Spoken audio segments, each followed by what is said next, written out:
अस्सलाम वालेकुम नाज़रीन, प्रोग्राम रोई है 10 के साथ मैं हूं आपका मेज़बान बिलाल खान यासी। उम्मीद है आप सब खैर खैरियत से होंगे। दुआ है कि आज का रोज़ आपका एक खूबसूरत अंदाज में गुजरे, एक अच्छे अंदाज में गुजरे और आपके जो मामलात रहते हैं वो एक बेहतर तरीके से सर अंजाम हो पाएँ। खुश रहें, हंसते रहें, मुस्कुराते रहें, खुशियाँ बखेरें, ना कि पुरानी बातों को लेकर अपने जो गुस्से हैं वो मिटाते रहें। खुशियों पर ज़्यादा फोकस करें क्योंकि आजकल हम जिसको देखते हैं वो परेशान हाल दिखाई देता है। तो जो खुशियों के लम्हात हैं वो कम ही आते हैं और खुशियों के लम्हात जब आपके पास आएँ तो उनको खूब इंजॉय किया करें। कुछ लोग हम देखते हैं कि अक्सर हम शादी ब्याह पे देखते हैं कि कुछ लोग नाराज़ होते हैं, हर फैमिली में कुछ लोग नाराज़ होते हैं। उनको मनाने का सिलसिला शुरू होता है, वो फिर मानते नहीं हैं, फिर शादी के आखिरी दिन वो मान रहे होते हैं। तो उनसे भी गुजारिश है कि वो पहले मान लिया करें ताकि जो एक पूरी फैमिली अगर इंजॉय कर रही है तो सारे लोग उसमें शरीक हो सकें। ये तो खैर बातें हो गई। अगर हम मुल्क की सियासत की बात करें तो जेल भरो तहरीकें जारी थी, सड़कों पे हमने देखा एहतजाज जारी थे और अजीब सी कैफियत थी। कल इलेक्शन कमीशन ने सुप्रीम कोर्ट के फैसले की रोशनी में जो मीटिंग की और सदर पाकिस्तान को जो उन्होंने एक मरासला भेजा जिसमें इलेक्शन डेट के हवाले से तारीख के हवाले से कहा गया, क्योंकि सुप्रीम कोर्ट ने कहा था कि सदर पाकिस्तान तारीख दे सकते हैं। तो 30 अप्रैल और 7 मई के दरमियान तारीख का कहा गया था। तो सदर पाकिस्तान ने पंजाब के जो अब इलेक्शन के लिए 30 अप्रैल की डेट अनाउंस की है। अब यकीनन 30 अप्रैल की बात करें तो फिर इंतखाबात का सिलसिला शुरू होने के करीब है। इलेक्शन कंपेन भी शुरू हो जाएगी, फिर कागजात नामजदगी, उम्मीदवार और फिर हमारे यहाँ जो एक एहतजाज की सियासत थी वह बिल्कुल चेंज हो जाएगी। अब उम्मीदवार लोगों के घर आएंगे, वोट मांगेंगे और अपने मंशूर पेश करेंगे। लेकिन लोगों से भी गुजारिश है, आवाम से, कि हर बार हम वोट कास्ट करते हैं और यकीनन वोट कास्ट करना चाहिए। जितने ज़्यादा हम वोट कास्ट करेंगे उतनी बेहतरी आएगी, लेकिन वोट सोच समझ कर कास्ट करें। हम बिरादरी के नाम पर उसके साथ साथ हम अपने ताल्लुक की बुनियाद पर और बाकी कामों की बुनियाद पर वोट कास्ट करते हैं। हमें बिरादरी से निकलकर हमें पार्टी बेस पर वोट कास्ट करने चाहिए, हमें मंशूर की बेस पर वोट कास्ट करनी चाहिए और पार्टी से ये पूछना भी चाहिए कि आपने जो मंशूर दिया था सबका इंतखाबात में उस पर कितना अमल किया। सिंपल बात कर लेते हैं, पाकिस्तान तहरीक इंसाफ ने 90 रोज़ में तब्दीली का वादा किया था, 1 करोड़ नौकरियों का वादा किया था, 50 लाख मकानात का वादा किया था। पूछा जा सकता है पाकिस्तान मुस्लिम लीग नून ने एशियन टाइगर बनाने का वादा किया था मुल्क को। अब एशियन टाइगर तो हम नहीं बने, बल्कि इस वक्त मुल्क की सूरत हाल ये है कि जो हमारा डॉलर है वो तारीख की बुलंद तर सतह पे है और जो रुपए है वो गिरावट की सतह पे है। पाकिस्तान पीपल पार्टी ने रोटी कपड़ा मकान का नारा लगाया था। तो आप उनसे पूछ सकते हैं कि भाई कितना नारा ये मकबूल तो है आपका, इस पर अमल कितना हुआ। सेम बाकी पार्टीज ने भी अपने अपने मंशूर के मुताबिक ऐलानात किए, लेकिन इम्प्लीमेंट किसी जमात की जानिब से नहीं किया गया। जो भी जमात इक़्तिदार संभालती है तो एक ही बात कहती है, खजाना खाली है। साबका वालों ने खजाना खाली कर दिया। तो उम्मीदवारों से ये ज़रा पूछिएगा कि भाई आप जब असम्बली में होते हैं तो आप किन मसाइल को डिस्कस करते हैं।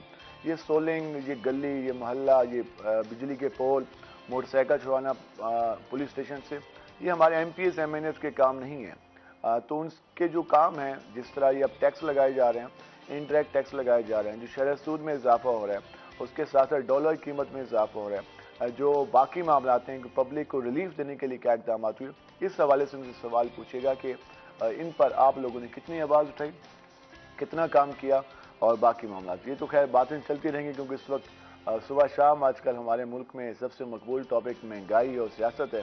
उसके अलावा तीसरी डिस्कशन तो होती नहीं है।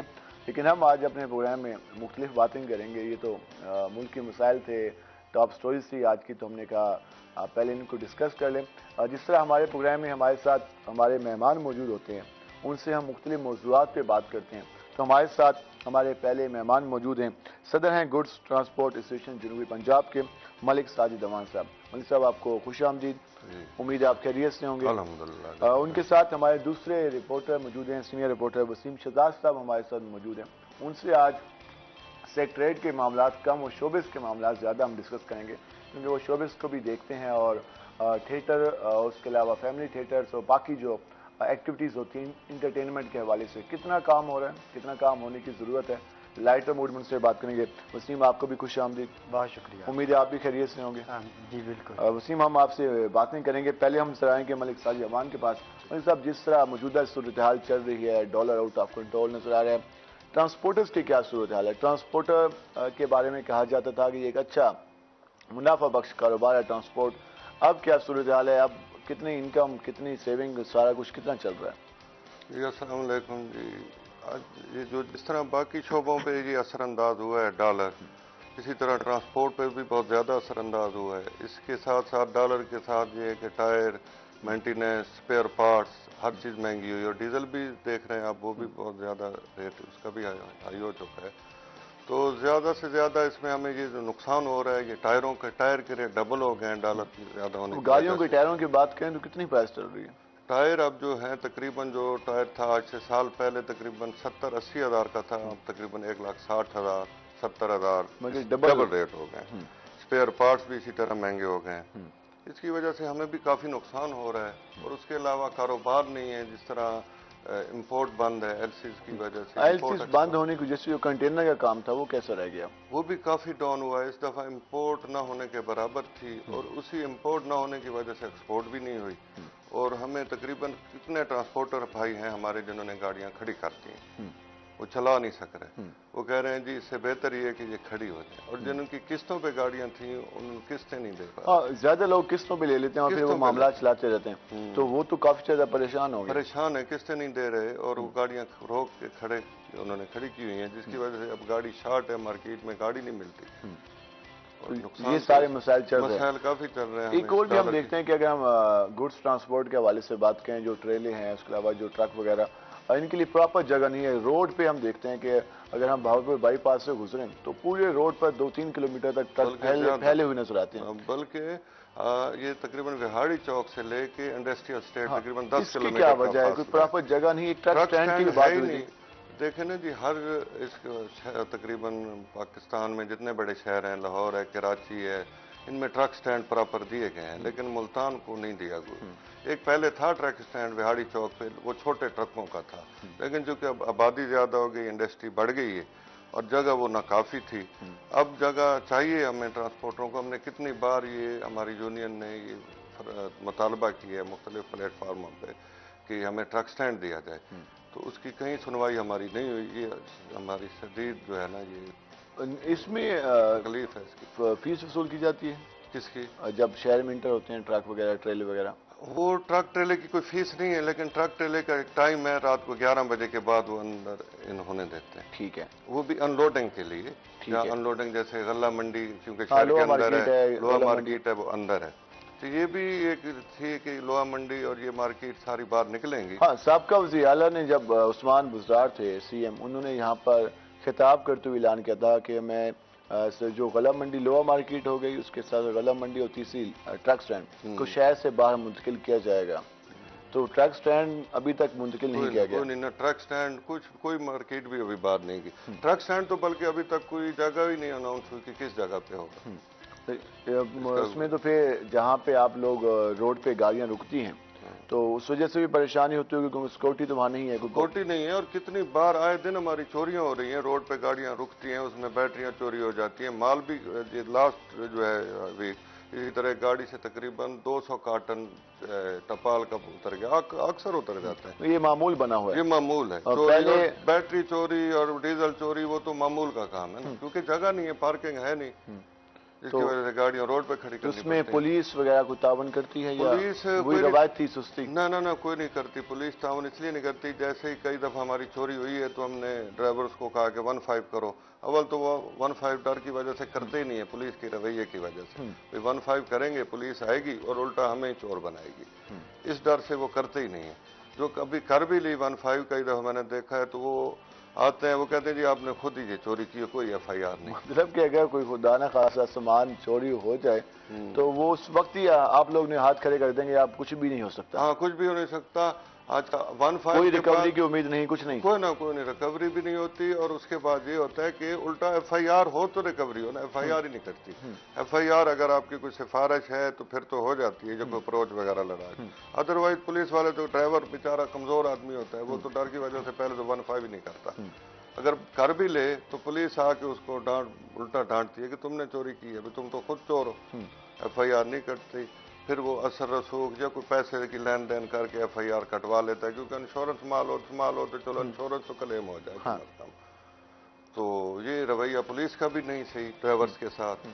तो ये आए रोज के वहाँ के मसाइल हैं। और जनूबी पंजाब में तो ये इतने मसले चल रहे हैं, चलती गाड़ियों से माल उतरने वाले, खानेवाल से लेके तरंडे तक चलती गाड़ियों से माल उतार लिए जाते हैं। हाँ, ये भी बड़ा इशू है खास करके जनूबी पंजाब के अंदर। खानेवाल से लेके तरंडे तक और ये अलीपुर इस एरिए में ये मुख्तलिफ गैंग हैं जो ट्रेंड गैंग हैं, जो चलती गाड़ियों से माल उतार रहे हैं। हमने काफ़ी इस चीज़ पे हाईलाइट इस चीज़ को किया है, कई बार किया है। ना इंतजामिया ने इस पे कोई नोटिस लिया है, और हमारे ड्राइवर की भी अगर उसमें कोई गलती है, अगर वो मुलव्वस है, हमने पुलिस को कहा इनको भी आप हाईलाइट करें, जो मुलव्वस है, गाड़ी का मालिक चोर, लेकिन ये केस तो ख़त्म करें। अच्छा, अब ड्राइवर को मसला ये है कि हम ड्राइवरों को ये मैं पैगाम देना चाहता हूँ कि जैसे ही आपका माल गाड़ी से कुछ चोरी या वारदात हो 15 पर, अगर 15 का रद्द अमल नहीं होता तो फिर हमें बताएं। हम यूनियन वाले बैठे हैं, पंजाब पोस्ट ट्रांसपोर्ट एसोसिएशन की यूनियन है, दिन रात हम कॉल अटेंड करते हैं। एक तो ये आप लोगों के अपने मसले हैं, दूसरा आवाम के भी प्रॉब्लम्स हैं। हम अक्सर देखते हैं कि हादसात का सबब बनते हैं, ओवरलोड ज़्यादा कर दी जाते हैं। सड़कों का भी जो हम देखते हैं कि वो इंफ्रास्ट्रक्चर ख़राब होता है, सड़कें बैठ जाती हैं कि एक ट्रक पर एक ट्रेलर पर इतना माल लोड कर लिया जाता है। हाईवेज हमारी सारी बैठ गई हैं, तो उस पर आप लोगों का क्या? इस पे भी हमारी तंजीम यूनियन जितनी थी उन्होंने आवाज़ उठाई थी कि ओवरलोडिंग को ख़त्म किया जाए। हमारी मुख्तलिफ यूनियन जो कराची की हैं, लाहौर की और मुल्तान, सब ने हमने आवाज़, क्योंकि हमने हाईवेज को ऐसे देखा कि वो जैसे दोनों साइडों में करप्शन है ना हाईवेज वालों की। वो कांटे पे जितने है ना, वो कांटे पे पैसे लेके वो गाड़ी को जाने देते हैं। तो इस चीज को भी देखना पड़ेगा ना कि ये कांटे पे जो इन्होंने कांटे बनाए हुए हैं उस पर करप्शन हो रही है, क्यों जा रही है ओवरलोड गाड़ी? जितना कानून ला नहीं है कि आप एक्सेल से ओवरलोड नहीं कर सकते, लेकिन यहाँ ओवरलोडिंग तो मुसलसल जारी है। तो ये भी करप्शन है। हाँ, मोटरवे पे तो हम देखते हैं, वहाँ पे मोटरवे पे नहीं जा सकते क्योंकि वहाँ पे थोड़ी चेक एंड बैलेंस है, स्टिक वो करते हैं चेक, हाईवे पे नहीं चेक करते। लेकिन इन मामलात को भी बेहतर होने की जरूरत है, क्योंकि हम देखते हैं कि हमारे यहाँ जो रोड्स बनाए जाते हैं वहाँ पर जब ये ट्राले और उसके अलावा बाकी जो ट्रांसपोर्ट गुजरती है ओवरलोडेड हो, तो फिर लाजमी बात इंफ्रास्ट्रक्चर मुतासर होता है, रोड्स मुतासर होते हैं। और कई रोड्स की हम हालत देखते हैं कि वो दोनों तरफ से जहाँ से गाड़ी गुजर रही होती है वो बैठ जाते हैं और मुसलसल वो लेन बन जाती है। तो यकीनन इस पर भी काम होने की ज़रूरत है, क्योंकि अगर हाईवेज पे के पास ये जब गाड़ी इंटर होती है वहाँ उसको चेक किया जाता है, लेकिन अगर वो ओवरलोडेड है उसको भी अगर वो जाने दें तो उसमें दोनों डिपार्टमेंट जिम्मेदार हैं। हम मजीद भी इस पर बात करेंगे। तो हमारे साथ वसीम शहजाद भी मौजूद हैं। वसीम, बाहर का मौसम आ गया, फरवरी का इख्तिताम हुआ, मार्च का आगाज़ हुआ, अब जश्न बहारा भी होगा, बाकी इवेंट्स भी होंगे, अब शादी इवेंट्स चल रहे हैं। तो इंटरटेनमेंट अगर मुल्तान में देखें, साउथ पंजाब में देखें, तो किस हद तक मौके हैं और इस पर जो हमारी शोबिस इंडस्ट्री है वो कितनी फाल नजर आ रही है? देखिए, जो शोबिस इंडस्ट्री, अगर मैं साउथ पंजाब की बात करूं जहां हर महरूमे की बात होती है, वहीं पे शोबिस इंडस्ट्री जो है उसको भी किसी न किसी हद तक कुछ महरूमियों का सामना करना पड़ रहा है। लेकिन इनका भी क्योंकि एक सीजनल टाइम होता है और उसी बेस के अंदर अगर इस मौसम की बात करें जिसकी आप कर रहे हैं, तो ये शोबिस के लिए ज़रा हरा भरा सा मौसम है, क्योंकि इसके अंदर आपको इवेंट्स जो है वो बहुत ज़्यादा मौसम होता है, लाइटर मौसम होता है, लाइटर मौसम। और हम भी अपने दिनों का आगाज़ जो है वो इसी तरह का रखते हैं कि दिन जो है ऐसे मुकर्रर करें कि जहाँ ना ज़्यादा गर्मी हो ना ज़्यादा सर्दी हो।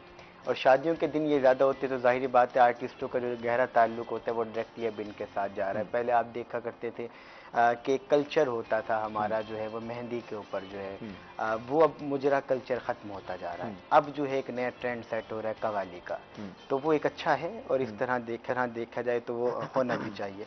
तो उसके अंदर जो हमारे आर्टिस्ट ऐसे थे जिनको उस लेवल पे जाकर स्पेस नहीं मिल रही थी, या वलीमे पर जिनको स्पेस नहीं मिल रही थी, अब वो उनको स्पेस मिलना शुरू हो गई है। क्योंकि जब कोविड की वजह से कोविड में तो हमने बहुत महदूद पैमाने पर तकरीबात हुई और फिर पुलिस के छापे अलग होते थे। कोविड की वजह से जब पहला कभी ज़िंदगी में इस तरह का ज़वाल शोबिस इंडस्ट्री पे आया नहीं था, अगर आया है कुछ मूवीज़ बंद होने की वजह से, तो वो भी किसी हद तक सिनेमा पे हमने देखा, थिएटर का हमेशा ही जो अरूज है वो रहा। लेकिन अभी रिसेंटली कोविड की वजह से जो है वो फर्स्ट टाइम जो है आर्टिस्टों ने इस बात को बैठकर सोचा कि हमें इसके अलावा भी कोई काम करना चाहिए, क्योंकि खाली जो है थिएटर से गुजारा नहीं रहा, क्योंकि उनको इसके अलावा कोई और काम आता नहीं था और उनके घर के चूल्हे जो हैं वो ठंडे हो गए। लेकिन अब जो है उस चीज़ों को दोबारा से कंटिन्यू रखने के साथ साथ जो है वो मुल्तान की इंडस्ट्री भी फाल हो रही है अब, और हर जो आर्टिस्ट है। हमारे यहाँ जो कमर्शियल थिएटर है वहाँ पर हम लोग तो देखते हैं लेकिन फैमिलीज नहीं देखते। वहाँ जिस तरह की गुफ्तगू होती है, जिस तरह का मजाक होता है, जिस तरह का फन वहाँ पर क्रिएट करने की कोशिश की जाती है, वो फन ज्यादा और बाकी चीजें फन कम और बाकी बेहुदगी जैसे अल्फाज ज्यादा होते हैं। तो इस पर विजिलेंस कमेटियां क्या करती हैं? ठीक है, लोग हंस तो रहे होते हैं लेकिन वो मुस्कुराहट, वो एक जिस तरह की फाश गुफ्तगू, वो कलमात उसमें शामिल कर लिए जाते हैं, तो वो उस पर फैमिलीज कैसे जाएंगी? थिएटर के आगाज़ की अगर बात करें, आगाज़ काश्मीरी से लेकर इम्तियाज़ ताज तक का जो थिएटर रहा, ये उमर शरीफ की अगर मैं बात करूं या इससे पहले सुहेल अहमद की बात करें, तो इस दौर का थिएटर फैमिलीज़ ने देखा और थिएटर को कम्युनिकेशन वे के लिए इस्तेमाल किया गया, जहां से लोग इखलाकी सबक भी लेकर उठे। लेकिन हुआ ये कि हमने थिएटर के अंदर जब कमर्शलिज्म करना शुरू की तो उसके अंदर जो है उसकी साख तबाह होना शुरू हो गई। उस वक्त विजिलेंस ने कोई चेक एंड बैलेंस नहीं रखा, तो आपके तमाम थिएटर्स जो है वो बेहूदगी की तरफ जाना शुरू हो गए और फैमिलीज ने वहां से किनारा कशी। विजिलेंस कमेटीज जब चेक कर रही होती हैं, वो अब मुझे नहीं, आप ज्यादा बता सकते हैं कि बाज़ का वहाँ पर जब डांस होता है तो उसमें गैर इखलाकी तौर पर जो काफ़ी सारी फनकारें बैन भी होती हैं, तो विजिलेंस कमेटी खुद सुना परफॉर्म भी कराती है उनसे, और उसके बाद वो आर्टिस्ट इतना तंग आ जाता है कि वो कहता है ठीक है फिर देखा जाएगा। ऐसे होता है। देखिए, मैकेनिज्म इस तरह है कि अगर शहर के अंदर कोई भी नया ड्रामा लगना है कि जुमे के रोज़ जो है विजिलेंस कमेटी थिएटर में पहुंचती है। थिएटर में जाने के बाद जो परफॉर्मिंग आर्ट है वो तमाम चेक करती है, जिसमें उनका ड्रेस, उनके डायलॉग्स, उनकी तमाम चीज़ों को चेक एंड बैलेंस किया जाता है। लेकिन यहाँ पर सेटअप बिल्कुल मुख्तलिफ है। असूली तौर पर होना ये चाहिए कि एक ग्रेड आर्टिस्ट आते हैं, उन्होंने कास्ट बनी है, अब ड्रामा परफॉर्म पहले उन्हें संडे वाले दिन, अब आर्टिस्ट तो संडे को आ रहा है या सैटरडे को आ रहा है? नहीं, आर्टिस्ट फ्राइडे को ही पहुंचेगा। वो पहुंचेगा। विजिलेंस ने जब मॉनिटरिंग करनी है और जुमे से ही शहर के नए ड्रामों का आगाज होता है। जो बड़ी कास्ट होती है वो मुल्तान में मोस्टली 3 दिन तक रहती है, जुम्मा, हफ्ता और इतवार का लेकर के वो वापस चले जाते हैं। छोटी जो कास्ट है वो पूरे 7 डेज तक परफॉर्म करती है। होता यह है कि विजिलेंस कमेटी कमेटी के अंदर जिन लोगों को चेक करने की अथॉरिटी है उसमें एक 16 ग्रेड का ऑफिसर होना चाहिए, एक पब्लिक का नुमाइंदा होना चाहिए और दूसरा आर्ट्स काउंसिल की तरफ से एक बंदा होना चाहिए। लेकिन यहाँ पे इस तरह का सिस्टम बिल्कुल नहीं। यहाँ पे विजिलेंस कमेटी की अगर मैं बात करूँ तो वो जो क्लर्क हैं डीसी ऑफिस के, वो बैठ के विजिलेंस कमेटी के तौर पर जो है ड्रामों की मॉनिटरिंग कर रहे थे, फिर बताएं कि मॉनिटरिंग क्या होगी और फिर रिजल्ट क्या निकलेंगे और फिर चीजें कैसे सेट होंगी। उसके नतीजे भी हमारे सामने हैं। बिल्कुल, जिन लोगों को थिएटर का टी नहीं पता वो लोग अगर बैठ के थिएटर को चेक करेंगे और वो डायलॉग्स डिलीवरी को ख्याल रखेंगे तो फिर जाहिर बात है जब आपने सिस्टम में सारा उठा के ऑफिसर से कलर्स हमारे साथ एक कॉलर मौजूद हैं, शाहसेब मुल्तान से। अस्सलाम वालेकुम शाहसेब। वालेकुम सलाम, कैसे हैं जी? अल्लाह का शुक्र, आप सुनाएं कैसे हैं, क्या सवाल पूछना चाहेंगे? अच्छा, अभी जो बात हो रही थी इस हवाले से लारी अड्डे के, मैं देखती हूँ कि बड़ा सा रिकॉर्ड लारी अड्डा 35 साल, ये बिल्कुल हकीकत बात है कि जनूबी पंजाब का सबसे बड़ा लारी अड्डा है जो कि कई साल पुराना है, लेकिन बदहाली का ऐसा शिकार है कि जब भी हम आते हैं, दूसरे शहर से आते हैं, यहाँ पर ना कोई बैठने का सिस्टम है, ना कोई साफ पानी का यहाँ पर सिस्टम है, इतने मुसाफिर होते हैं, यानी कि किसी किस्म का उजड़ा सा, यानी कि पूरे जनूबी पंजाब का सबसे बड़ा। तो ये आपके रिपोर्टर बैठे हैं वसीम शहजाद साहब, इनसे पूछेंगे कि ये हकाम तक किस हवाले से जो है वो आवाज शाहसेब आपका शुक्रिया। हम इस वाले से सवाल पूछते हैं, वसीम बताइएगा शाहसेब को, आई थिंक शाहसेब कुरैशी नाम था इनका, तो इस सवाल से पूछिएगा कि बताइएगा कि जो मामला चल रहे हैं, राना मुस्लिम वहाँ आरटी हैं, वो काफी अरसे से मौजूद हैं, वैसे तो ट्रांसफर काफी हुए, उनके पास ऐसी क्या गिद्दा सिंगी है कि वो मौजूद हैं? बस उन्होंने लाइजोन जो है वो ट्रांसपोर्टर्स के साथ शायद इतना अच्छा बनाया हुआ है कि ट्रांसपोर्टर जो है वो उनके गुण गाते रहते हैं। और इस वक्त भी अगर मैं पसंदीदा सेक्रेटरी आरटीए की बात करूं तो लोग वहां पे मौजूद जो है वो राना मोहसिन ही कहेंगे। 35 साल के बाद इस वक्त जाकर जो है वो इंफ्रास्ट्रक्चर जो है लारी अड्डे का उसको चेंज किया गया है, चेंज किया जा रहा है, हुआ नहीं अभी। काफ़ी हद तक जो है वो हो चुका है, शेड्स तब्दील हो चुके हैं, पेंटिंग्स हो चुकी हैं, वहाँ पे पेंट मुकम्मल हो चुका है, जो वाशरूम्स हैं वो बनाए जा रहे हैं, काम जो है वो इस वक्त होता हुआ नजर भी आ रहा है। ऐसे आप इत्तेफाक करते हैं इस बात से? लेकिन एक और चीज मैं ऐड करता हूँ कि वो जो रोड एक तकरीबन 2-3 साल से वो जो विहाड़ी चौक से बाईपास बहावलपुर बाईपास की तरफ जाता है ना, वो टूट फूट का शिकार है, कोई तकरीबन 2-3 साल से कुछ सेवरेज डाल रही है, वन वे हुआ। हाँ बिल्कुल। उसकी वजह से हर वक्त ट्रैफिक ब्लॉक है, कितनी ट्रैफिक होती है वहाँ पे। तो उसके बारे में ये भी कोई इसको भी देखें कि उसको भी हाईलाइट ये करें। दिल्ली वो रोड तो की महकमा- बात कर रहे हैं, वो जो पुराना दिल्ली रोड जो था उसके लिए जो है वो साबका हुकूमतों ने भी काफ़ी जो है वो ऐलानात किए थे कि डबल रोया कर देंगे। 2 रोया तो दूर की बात है, वो रोड सिंगल जो है वो भी नहीं वज़ीर आला बना। ने उस रोड का भी ऐलान किया था, ऐलान बिहारी रोड किया का भी था। ऐलान किया था। बिहारी रोड को वन वे हाँ, किया लेकिन था। उसको भी उस पर भी अमल नहीं हो सका। अभी असल हुकूमतें को एक मुस्तकिल आए तो उस पर कोई अमल दरामद हो। जनरल बस स्टैंड की बात करें तो वहाँ सहूलियात हाँ, सहूलियात वैसे मैंने तो वो इतना विजिट नहीं किया, अंदर गया नहीं हूँ, लेकिन ये है कि ट्रक स्टैंड के हवाले से ट्रक कोई स्टैंड सहूलियत में नहीं, तो कुछ भी नहीं, क्योंकि हमारी फील्ड है गुड्स वो भी ट्रांसपोर्ट। सेक्रेटरी आरटी के अंडर आता है। नहीं, वो secretary truck stand secretary RT के अंडर तो नहीं आएगा, वो तो कमिश्नर ही उसके ऑर्डर कर सकते हैं कि इसकी कोई जगह दी जाए इसको। नहीं, वो तो आर्डर तो उन्होंने करना, लेकिन जो आप लोगों को सहूलियात देनी है, लेकिन वहाँ पे जब तक ट्रक स्टैंड है ही नहीं तो सहूलियात आरटी सेक्रेटरी नहीं है, उसमें ये क्या बहुत देंगे? बड़ा मसला है कि वजूद जब में ही नहीं है। वजूद ही नहीं चलो है तो बस फिर- स्टैंड कम से कम है तो सही, ट्रक स्टैंड का तो कोई वजूद ही नहीं है ना। और रोडों के 10 किलोमीटर की रेंज में है, गाड़ी चौक से लेके इंडस्ट्रियल स्टेट तक मुजफ्फरनगर इर्द गिर्द सारा ट्रक स्टैंड है 10 किलोमीटर लंबा। तो वो मेन रोड है, वो किराए वो की कोई जगह रोड लोगों नहीं है, की वो तो इसी तरह लोगों ने, जिसकी वजह से कितने नुकसान है कि रोड ब्लॉक होते हैं। ये बहावलपुर बाईपास मोस्टली आप जब भी जाएं ब्लॉक होगा, आपको मिलेगा शाम को। वजह क्या होगी कि रोड का तकरीबन जो है ना एक ही गाड़ी गुजर सकती है, हालांकि 3-4 गाड़ियों का रोड है, चौड़ा रोड है काफी चौड़ाई में, लेकिन गुजरती 1 या 2 गाड़ी, बाकी सारे ट्रक खड़े हैं। लेकिन इस पे काम होने की जरूरत है। 10 किलोमीटर हमारे यहाँ पूरा ट्रैक ही बना हुआ है, जहाँ पर आसपास रोड के ट्रक ही ऊपर नजर ट्रक आते हैं। तो यकीन है वो एक प्रॉब्लम का बायस भी बनते हैं, और सिक्योरिटी के इश्यूज भी होते हैं, और जिन लोगों के वो वहाँ पे सामान मौजूद होते हैं, वहाँ पर चोरी भी होती है, बाकी शिकायत भी हैं। उसके लिए प्रॉपर मैकेनिज्म होना चाहिए। हम इस पर मजीद बात करेंगे, हमारे साथ रहेगा। मिलते हैं शॉर्ट ब्रेक के बाद।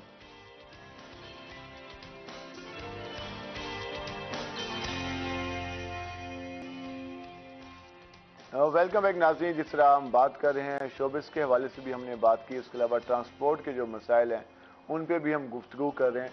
हमारे यहाँ दावे भी किए जाते हैं, और हुकूमतों की जानब से और स्पेशली इदारों की जानब से कहा जाता है कि हम बेहतरी ला रहे हैं इदारों में, लेकिन वो बेहतरी के जो रिजल्ट हैं वो आवाम को नज़र नहीं आते। वो पता नहीं किसको नज़र आते हैं, कागज़ों में नज़र शायद आ जाते हैं।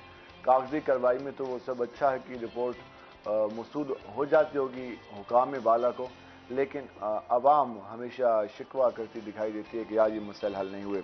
मलिक साहब, जिस तरह हम देखते हैं कि हम रोड पर एक्साइज डिपार्टमेंट भी नाके लगाता है, टोकन के हवाले से कई बार उन्होंने कहा है कि आप बगैर टोकन के गाड़ियां नहीं चलेंगी। तो इस पे वाकई अमल भी होता है या फिर इसमें शॉर्टकट निकल आता है?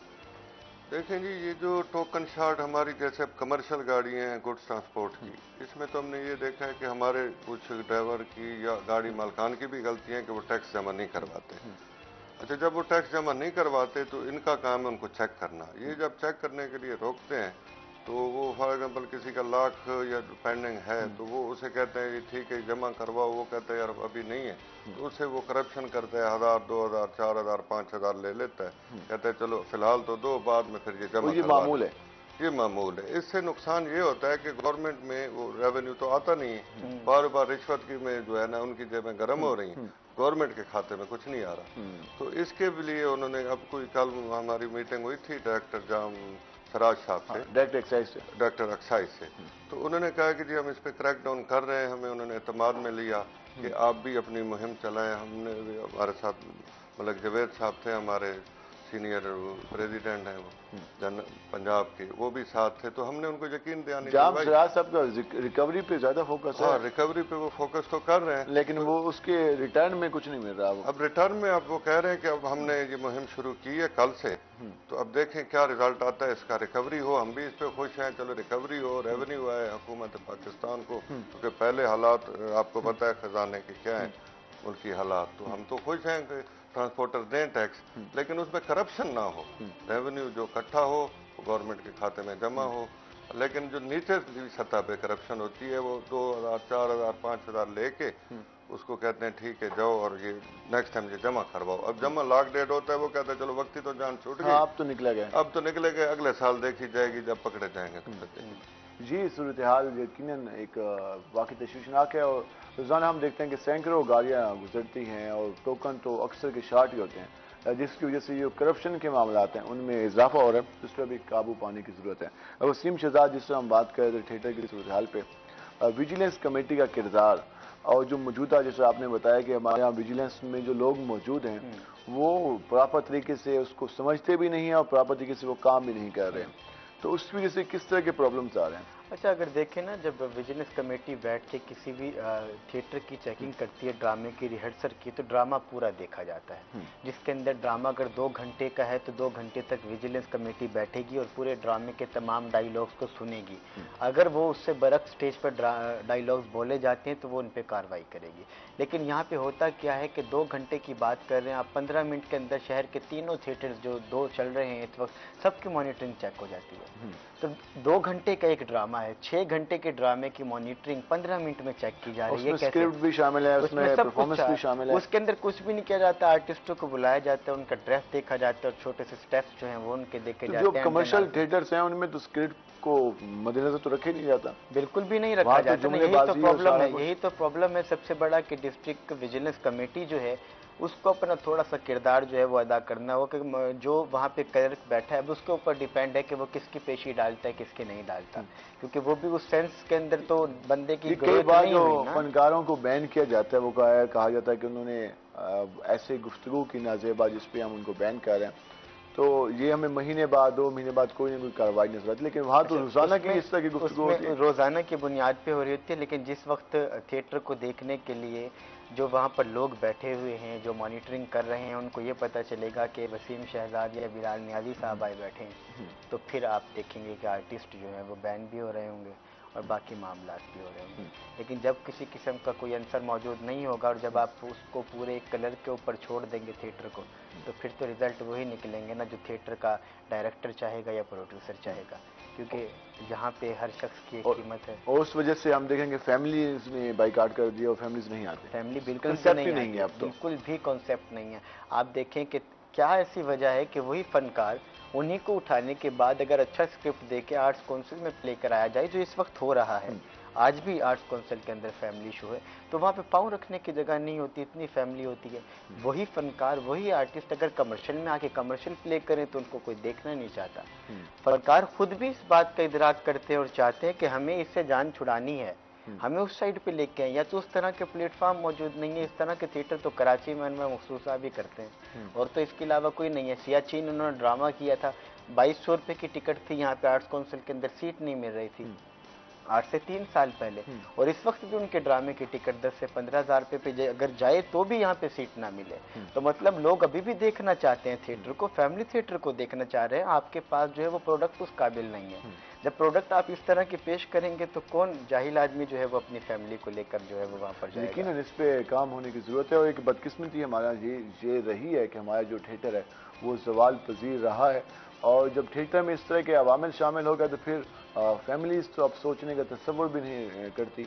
अब बाकी जो नौजवान हैं, बाकी चंद लोग रात को चले जाते हैं, वो बैठते हैं, इंटरटेन होते हैं, लेकिन वो इंटरटेनमेंट का क्या कहना जिसमें फजूल किस्म की गुफ्तगू हो, जहाँ पर एक फ़न के बजाय, एक मज़ाहिया चीज़ों के बजाय वहाँ पर एक फाश गुफ्तगू हो, तो वो फ़न तो ना हुआ। तो इस पर मज़ीद काम होने की ज़रूरत है। हमारे आर्टिस्ट काफ़ी सर्व कर रहे हैं, लेकिन जो उनको प्लेटफॉर्म है वो बेहतर मिलने की ज़रूरत है। अगर उनको बेहतर प्लेटफॉर्म मिले तो मसाइल हल हो सकते हैं। हम ज़रा आएंगे मलिक साद जवान के पास। मतलब जिस तरह हम बात कर रहे थे एलसीज के हवाले से बात की, तो जो कंटेनर का बिजनेस है वो किस हद तक मुतासर हुआ है? अब जो पूरे मुल्क में सप्लाई थी वो किस हद तक मुतासर हुई? क्योंकि हम तो कई महीनों से सुन रहे हैं कि एलसीज बंद है, तो ये साल जो आपको गुजर रहा है ये कैसे जा रहा है? देखें जी, ये जो एलसी बंद होने का जो असरअंदाज है ना, सबसे पहले तो इफेक्ट ट्रांसपोर्टर पे भी पड़ता है, क्योंकि वही कंटेनर ट्रांसपोर्टर ने उठा के पंजाब में लेके आने और वही एक्सपोर्ट के लिए फिर लेके जाने। तो इसका असरअंदाज डायरेक्ट पहले तो ट्रांसपोर्ट पे ही पड़ा है, गुड्स ट्रांसपोर्ट पे। उसके बाद ट्रांसपोर्ट के साथ और काफ़ी चीज़ें मुंसलिक हैं, मिस्त्री है, मजदूर हैं, यानी कि लोडिंग वाले हैं, ड्राइवर्स हैं, पूरी चेन बनती है, पूरी चैन है ना सर। हाँ। वो मुतासर हुई है। होटल हैं, रास्ते पे जितने होटल हैं वो मुतासर हुए हैं। तो इससे काफ़ी नुकसान हुआ है गुड्स ट्रांसपोर्ट को, और बाकी अवाम उसके साथ जो मुंसलिक अवाम और भी है, महंगाई भी ज़्यादा हुई है। तो जी मामला हैं, हम इस पर मजीद भी बात करेंगे। अब हमारे प्रोग्राम का सेगमेंट है टुडेज वेदर।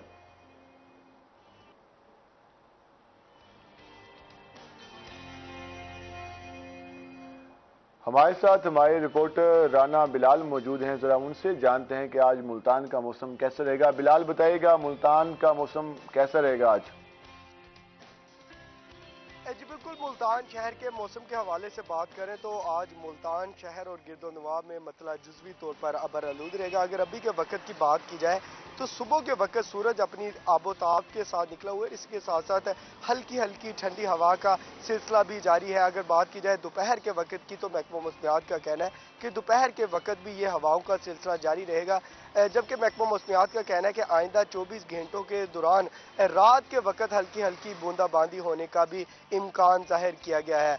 इसी तरह अगर बात कर ली जाए ज़्यादा से ज़्यादा दर्जा हरारत की तो महकमा मौसमियात का कहना है कि आज ज़्यादा से ज़्यादा दर्जा हरारत जो है 27 डिग्री सेंटीग्रेड रहने का इम्कान है। और इसी तरह अगर बात की जाए कम से कम दर्जा हरारत की तो कम से कम दर्जा हरारत जो है वो 14.6 डिग्री सेंटीग्रेड रिकॉर्ड किया गया है। महकमा मौसमियात का कहना है कि आज हवा में नमी का तनासुब जो है वो 79% रिकॉर्ड किया गया है। इसी तरह अगर बात की जाए मुल्तान शहर में एयर क्वालिटी इंडेक्स की तो एयर क्वालिटी इंडेक्स जो है आज मुल्तान शहर में 161 पॉइंट्स रिकॉर्ड किया गया है। अगर बात की जाए फ़ज़ाई तरीन आलूदा शहरों में, पाकिस्तान जो है पाकिस्तान में मुल्तान शहर फ़ज़ाई तरीन आलूदा शहरों में जो है आज भी चौथे नंबर पर। इसी तरह का महकमा मौसमियात का कहना है कि जैसा कि दर्जा हरारत बढ़ता जा रहा है और आने वाले दिनों में दर्जा हरारत में बढ़ता चला जाएगा और सर्दी की शिद्दत में काफ़ी कमी वाक़ हो जाएगी और गर्मी जो है बढ़ती चली जाएगी। इसके साथ साथ जो है डॉक्टरों की जो हदायत की गई हैं, जैसे कि मौसम चेंज हो रहा है, कल के वक्त जो जैसे कि बादल छाए हुए थे और आज सूरज अपने आबोताब के साथ निकला हुआ है। डॉक्टरों की हदायत की गई हैं बच्चों और बूढ़ों को के ख़ास तौर पर ठंडे पानी से परहेज़ किया जाए, नॉर्मल पानी का इस्तेमाल किया जाए ताकि गले नज़ले ज़ुकाम की बीमारियों से बचा जा सके। जी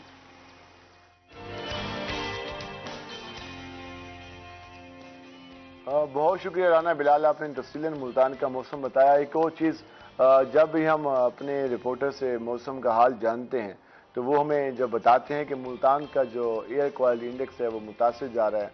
आज भी मुल्तान आलूदा तरीन शहरों में, अब ये कोई अच्छी खुशगवार बात नहीं है कि चौथे नंबर पे, और रोज़ाना हम देखते हैं कि 5वां 6ठा नंबर मुल्तान की किस्मत में होता है। तो हमें दरख्त ज़्यादा से ज़्यादा लगाने चाहिए। हमें जो इस हवाले से पोल्यूशन है इसको कंट्रोल करने के लिए इकदाम करने चाहिए। जो धुआं छोड़ने वाली गाड़ी हैं उनसे भी दरख्वास्त है उनके मालिकान से कि भाई उनका काम बेहतर करा लिया करें, ताकि उसकी वजह से जो फ़िज़ा मुतासर हो रही है। अब मुल्तान में जो 22-24 लाख 25 लाख की आवाम है वो इस पूरी फ़िज़ा जो कि अब चौथे नंबर पे है मुल्तान का एयर क्वालिटी इंडेक्स, तो लाजमी बात है वो जो आलूदा फ़िज़ा में सांस ले रही है तो वो किस हद तक मुतासर हुई है। मलिक साहब, जिस तरह धुआं छोड़ने वाली गाड़ी हैं हम देखते हैं कि इस वजह से भी फ़िज़ाई आलूदगी ज़्यादा हो रही है, तो इस पर ट्रांसपोर्टर क्यों नहीं काम करते गाड़ियों का? वो देखते हैं कि वो जा रही होती हैं और उसकी वजह से लोग भी मुतासर होते हैं।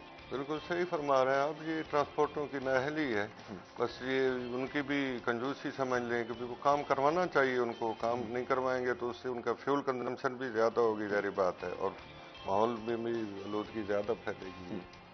तो ये चाहिए, ये तो ट्रांसपोर्टरों को काम करवाना चाहिए। ट्रैफिक पुलिस का रवैया कैसा होता है? ट्रैफिक पुलिस का जो तकरीबन रला मिला ही है रुझान, यानी कि अच्छे भी हैं बुरे भी हैं इसमें भी, तो करप्शन तो है हर। क्योंकि आप ये बात आप लोग भी तस्लीम कर चुके हैं कि अगर गाड़ी चलानी है तो पैसे देने हैं। पैसे तो देने हैं, वो तो गाड़ी चलती है ना जब, तो यहाँ से हमारी तकरीबन गाड़ियाँ कराची का रूट ज़्यादा है हमारे, तो यहाँ से लेके कराची पहुँचने तक जगह जगह पे पैसे देते। तो वो एक्स्ट्रा रखे होते हैं, पता है देने? हाँ जी बिल्कुल रखे होते हैं। अगर नहीं देंगे तो वो तो फिर देने पड़ते हैं थोड़ा बहुत, कहीं 100 कहीं 200 500। सिंध में तो बहुत ज़्यादा है। ठीक है, सिंध में तो, पंजाब में फिर भी कुछ बेहतर है, सिंध में तो ये बहुत ज़्यादा है। ये कॉमन चीज़ है, कॉमन चीज़ है, 100-200 तो वो तो उनका है ही। तो यकीन जब इस तरह से हमारा मामला चीज़ें हैं चलेंगे तो फिर किस तरह से बेहतरी आएगी। और एक जो करप्शन का नासूर है वो शायद हमारे माशरे की रग रग में फैल चुका है, जिस वजह से लोग अपना हक समझ कर पैसे वसूल करते हैं। सिर्फ एक महकमे की बात नहीं है, हर महकमे की ये सूरत हाल है। हमारे यहाँ कहा जाता है कि सरकारी ऑफिसर दफ्तर आने के सिर्फ पैसे लेता है, बाकी काम करने के वो अलग ही लेता है, वो आवाम से लेता है। वो दफ्तर जो आते हैं वो कहते हैं मेरी तनख्वाह है कि मैं इस सीट पे बैठा हूँ, उसके मुझे पैसे मिल रहे हैं। काम करने के पैसे वो अलग आवाम से वसूल करता है। और ये एक मामूल सी बात है। पहले जब हम भी स्टार्ट में आए तो हमें लगा था कि शायद ये कोई हवा में बातें होती हैं, लेकिन हम आए रोज़ हम देखते हैं सरकारी दफातर में हर जगह ये काम है कि अगर आपने कोई काम कराना है तो बगैर पैसों के काम नहीं होता, और लोग ये शिकायत करते नजर आते हैं। हमने भी कई बार आवाज़ उठाई और ये मसला हाईलाइट करते हैं, लेकिन जब आवे का आवा ये बिगड़ा हो तो फिर किस तरह से बेहतरी आ सकती है। वसीम, ये जो सूरत हाल जिससे हम डिस्कस करें कि हर जगह पैसों के बगैर काम नहीं होता, ये अजीब सा कल्चर हमारे यहाँ आ गया कि जिसको जिम्मेदारी सौंपी गई है, जिसने काम करना है, इस पर हम ब्रेक पे जाएंगे, ब्रेक से वापस आएंगे तो इस पर बात करेंगे कि जिसकी जिम्मेदारी है, जिसने पब्लिक की खिदमत करनी है, जिसने सर्वेंट कहा गया जिसको, वो हर चीज़ के पैसे वसूल करता है, हालांकि पब्लिक के टैक्स के पैसों से तनख्वाह भी मिलती है। इस पर हम बात करेंगे, हमारे साथ रहेगा। मिलते हैं शॉर्ट ब्रेक के बाद।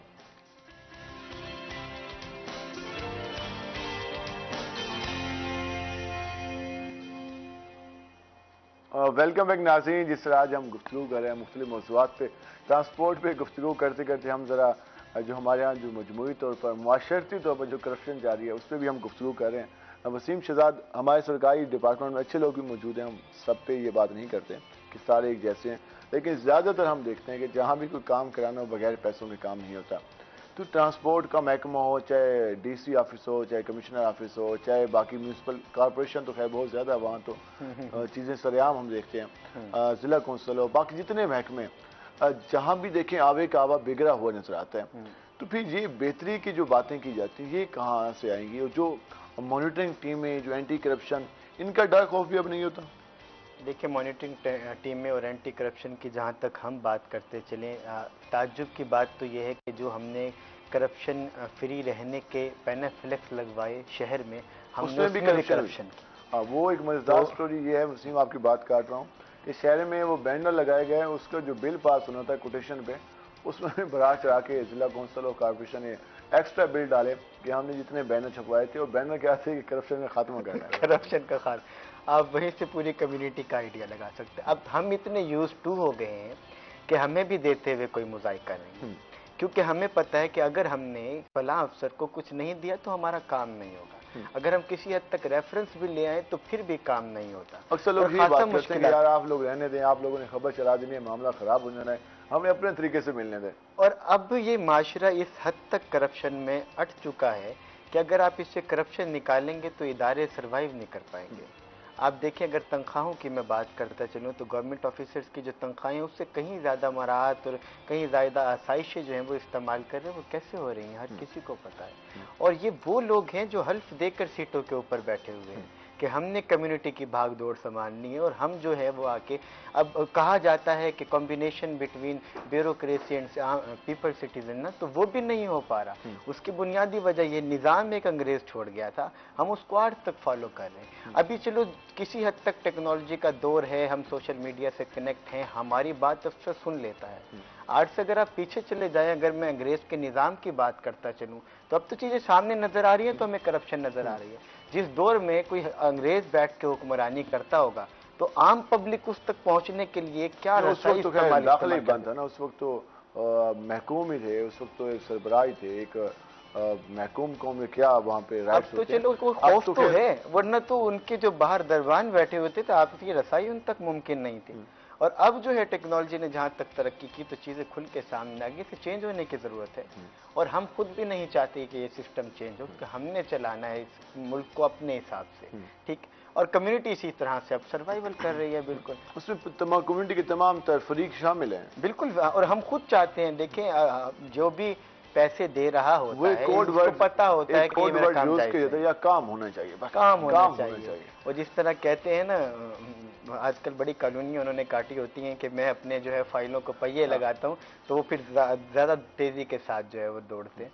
तो यही सब कुछ ये कि बदकिस्मती है, इसी वजह से हमारे माशरे की हालत ये हो चुकी है। इसी वजह से हमारे यहाँ कोई ढंग का काम, कोई ढंग की प्रोडक्ट ईजाद नहीं होती, क्योंकि हम हर वक्त ये कहते हैं बस काम होना चाहिए, किसी तरह से भी हो जाए। कानून क्या है, कानून पे इम्प्लीमेंट क्या करना है, बाई लॉज क्या है, बाई लॉज की वॉल्यूशन क्या है, कहीं पर कानून की शिक निकल आती है और वहीं पर कानून की शिक ख़त्म हो जाती है। तो ये जो तजाद नज़र आता है हमारे यहाँ कानून में भी और हमारे रवैयों में भी, हमारी गुफ्तगू में भी, हमारे कामों में भी, उसके नताइज हम मजमूई तौर पर आज देख रहे हैं कि आए जो लोग हम परेशान हाल दिखाई देते हैं। एक सड़क बनती है, 6 महीने बाद उसको उखाड़ दिया जाता है, पता चलता है जी सिविल डालने के भूल गए थे। वो भूलते नहीं है, उन्हें पता होता है कि 6 महीने बाद दोबारा हमने काम लेना है। सिविल डालने के बाद 4 महीने बाद सुई गैस वाले आ जाएंगे।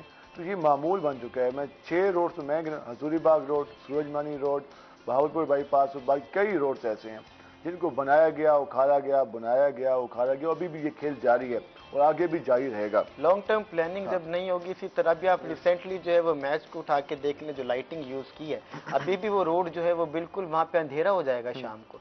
जितनी दफा आप लाइट्स लगा चुके हैं इतने पैसों में, तो वहाँ मुस्तकिल लाइट्स जो है इस पे सीएम पंजाब का इनिशिएटिव अच्छा था, जिसने पीसीबी को कहा कि हर बार हम पैसे नहीं लगा सकते, हर बार लास्ट में 50 को उससे ज्यादा का बिल बन गया और आप इस बार खुद लाइटें खरीदें और खुद इसमें पैसे लगाएं।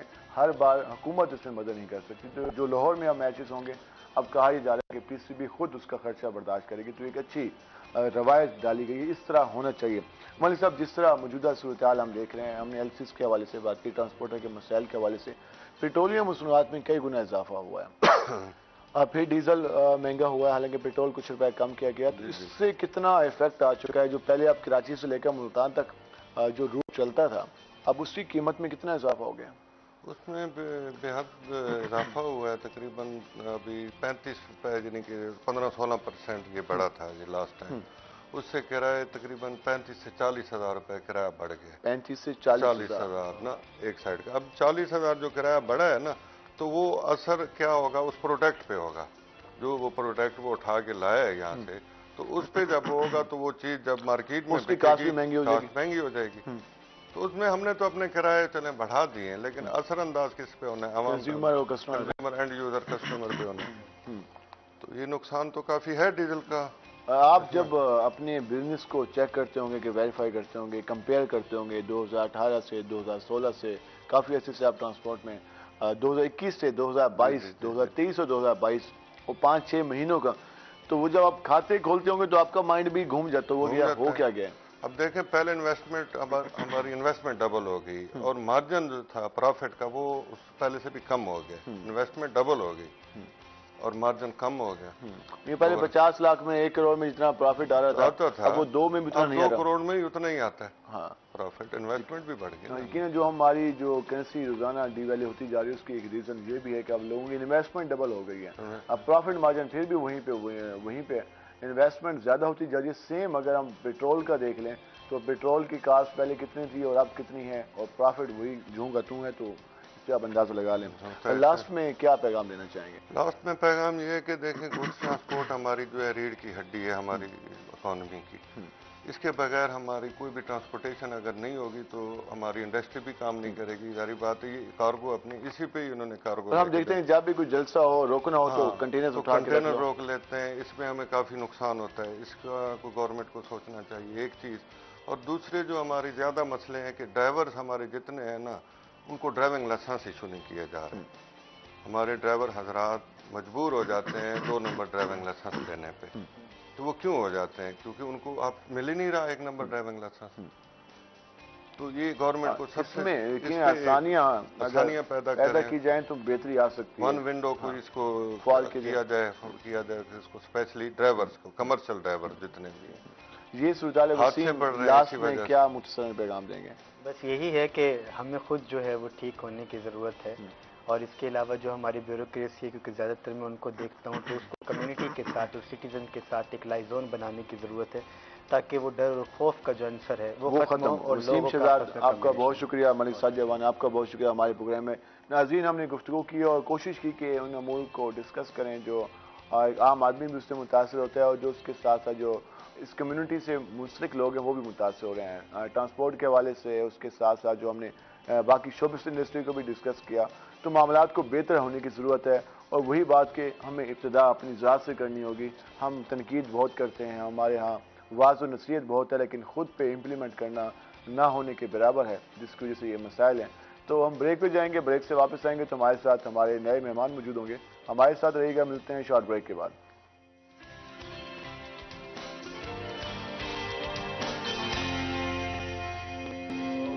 वेलकम बैक नाज़रीन। जिस तरह आज हम बात कर रहे हैं, हमने आपको बताया था कि जब हम ब्रेक से वापस आएंगे तो हमारे साथ हमारे नए मेहमान मौजूद होंगे। हम उनसे मुख्तलिफ मौज़ूआत पर बात करेंगे। तो हम ज़रा अपने मेहमानों का आपसे तारुफ करा दें। तो हमारे साथ हमारी पहली मेहमान मौजूद हैं, आर्टिस्ट हैं सईदा बुशरा सीमा। मैडम, आपको खुश आमदीद। उम्मीद आप खैरियत से होंगे। उनके साथ हमारी दूसरी मेहमान मौजूद हैं पोइट हैं, शायर हैं, शायरा हैं सादिया रुबाब साहबा। मैडम आपको भी खुश आमदीद, उम्मीद है आप खैरियत से होंगी। और मैडम जिस तरह आज हम बात करेंगे मुख्तलिफ मौज़ूआत पर, आर्टिस्ट के हवाले से, आर्ट के हवाले से बात करेंगे, फ़ाइन आर्ट के हवाले से हम बात कर लेते हैं। पेंटिंग और फाइन आर्ट के हवाले से हम देखते हैं कि हमें अक्सर दोस्त मिलते हैं, वो ये कहते हैं कि हमारे यहाँ उस तरह से ट्रेंड नहीं रहा, हमें तो अब वो चीज़ें नहीं मिलती अगर हम इंटरनेशनल लेवल का काम करना चाहते हैं। तो इसमें कैरियर कितना है, लोग आना चाहते हैं तो किस तरह से काम कर सकते हैं? लोग अगर इसमें आना चाहे तो उनकी स्पेसिफिक एक तालीम है, आपको वो हासिल करनी पड़ती है। पहले मुल्तान में इंस्टीट्यूट नहीं था, तो काफ़ी अरसा हो गया है। MCA Multan college of arts है मुल्तान के अंदर, आप आए वहाँ एडमिशन लें, प्रॉपर एक डिग्री लें, आगे आएँ, इस फील्ड में काम करें, अपनी एग्जीबिशन करवाएं और एक प्रॉपर और मियारी काम जो है वो प्रोड्यूस करके लोगों के सामने लेकर आएँ। वो हो सकता है मियारी काम? बिल्कुल हो इस सकता पे है। काम कितना हो रहा है? इसके लिए ट्रेनिंग के लिए, उसके साथ साथ मौक़ों के लिए कितना काम होना चाहिए? उसके लिए बहुत बहुत कम काम हो रहा है। मतलब फाइन आर्ट्स के शोबे का आगे लोग आते ही इसीलिए नहीं है कि उसका आगे उन्हें कोई करियर ही नज़र नहीं आता है कि हम इसमें अगर आएंगे, इन्वेस्ट भी करेंगे तो आगे हमें कुछ मिलेगा भी। तो इसके लिए ट्रेनिंग के लिए टीचर्स का कितना रोल है? इसके लिए हमारे यहाँ जो इंस्टीट्यूट मौजूद भी हैं तो वहाँ पर स्टूडेंट्स तो परफॉर्म करते हैं, उसके बाद उसको एज अ कैरियर के तौर पर लेना चाहें तो कितना इनके लिए एडवांटेजेस होंगे? बहुत थोड़े एडवांटेजेस हैं पाकिस्तान में रहते हुए। बाहर ममालिक में उसके बहुत एडवांटेजेस हैं। पाकिस्तान में इसका आप जिसे कहते हैं कि अपनी तालीम हासिल करके इसे अपने तक ही महदूद रखते हैं, क्योंकि लोगों का देखने का वो अंदाज नहीं है। हमारे यहाँ प्रॉब्लम यह है कि एक आर्ट का कल्चर क्रिएट ही नहीं किया गया है, एक आर्ट का हमारे यहाँ माहौल ही नहीं है, एक देखने वाले की वो आंख ही नहीं है कि जो आर्ट को पहचान सके कि ये इसमें क्या है। हमारे यहाँ वालिदैन भी कहते हैं कि हमारे बच्चे डॉक्टर बन जाएं, इंजीनियर बन जाएं, लेकिन हम आर्ट की तरफ नहीं आते हैं। वो कहते हैं आपने तो चिड़िया तोते बनाने हैं, आपने करना क्या? उन्हें ये नहीं पता है कि ये एक प्रॉपर तालीम है। इसमें जितना एक डॉक्टर या इंजीनियर मेहनत करता है उतना ही एक आर्टिस्ट मेहनत करता है, बल्कि आपकी जो रूह और आपका मिजाज और आपकी सोच की अक्कासी आपके काम में होती है। आपको अपना जिसे कहते हैं कि एक अंदर का निकाल के बाहर रखना पड़ता है। और हम दुनिया जहाँ में देखते हैं कि वो आर्ट के जरिए वो अपने माशरे की भी नुमाइंदगी करते हैं, अपने कल्चर के हवाले से भी उसको अक्कासी करते हैं। और हमारे यहाँ आर्ट के हवाले से गुफ्तगू तो बहुत होती है, तनकीद ज़्यादा होती है। कोई कुछ बना भी ले तो उस पर तनकीद होती है, इसने ये ऐसा बनाया, इसने ऐसा बनाया, लेकिन पॉजिटिव चीज़ें हमें कम नजर आती हैं। उसकी वजह से ये सारे मसाइल देख रहे हैं। एक जो सोसाइटी है वो आपकी कायम ही ऐसे हो सकता, जहाँ आर्ट जिंदा है वो सोसाइटी तरक्की कर गई, जहाँ आर्ट नहीं है वो बहुत पीछे रह गई। यही वजह है कि हम लोग पीछे, हमारे जो पिलर्स हैं या हमारी बुनियादें हैं वही मजबूत नहीं है। अगर हम अपने हमसाया ममालिक से कंपेयर कर लें, ईरान का वो उनका कल्चर काफ़ी रिच है, हमसाया मुल्क भारत का कल्चर जो मौजूद है, हमारे यहाँ तो मुख्तलिफ सोसाइटी, जैसा सिंध का कल्चर है, हमारे यहाँ पंजाब का है, साउथ पंजाब का है, इसकी नुमाइंदगी, इसको ऑन करना कितना लाजमी है? इसको ऑन करना बहुत ज़्यादा लाजमी है। अगर आप इसको ऑन नहीं करेंगे तो हमारी जो नेशन है वो बहुत पीछे रह जाएगी, हमारा मुल्क बहुत पीछे रह जाएगा। अगर हम चाहते हैं कि हम तरक्की करें, हमारा मुल्क आगे बढ़े, तो हमें अपने कल्चर की आर्ट को फ़रोग देना होगा, अपने कल्चर को फ़रोग देना होगा, अपने आर्ट को फ़रोग देना होगा। ऐसे मौके पैदा करने होंगे कि स्टूडेंट आएँ, नई आने वाली नस्ल आए, उन्हें मौका मिले अपना बेस्ट दिखाने का और अपना बेस्ट सीखने का। हमें लोगों को इंस्टीट्यूट प्रोवाइड करने होंगे, ऐसी चीज़ें प्रोवाइड करनी होगी कि हमारा आर्ट ज़्यादा से ज़्यादा डेवलप हो। जितना ज़्यादा आर्ट डेवलप होगा उतनी ही ज़्यादा हमारी कौम तरक्की करेगी। यकीनन आर्ट डेवलप होगा तो उतनी कौम भी तरक्की करेगी। उसके साथ साथ हमारे कौम के जो रहन सहन है, हमारे कौम के रवैये हैं, हमारे कौम की जो हम कह सकते हैं कि एक इंटरेस्ट भी दुनिया को पता चलता है कि हम किस में ज़्यादा इंटरेस्ट रखते हैं। हमारे यहाँ आर्ट पे काम ही नहीं हो रहा, काम हो भी रहा है लेकिन उसको उस तरह से उसको प्रायोरिटी नहीं मिलती, जिसकी वजह से मसाइल आते हैं, उसको उस तरह से फ़रोग नहीं दिया जाता।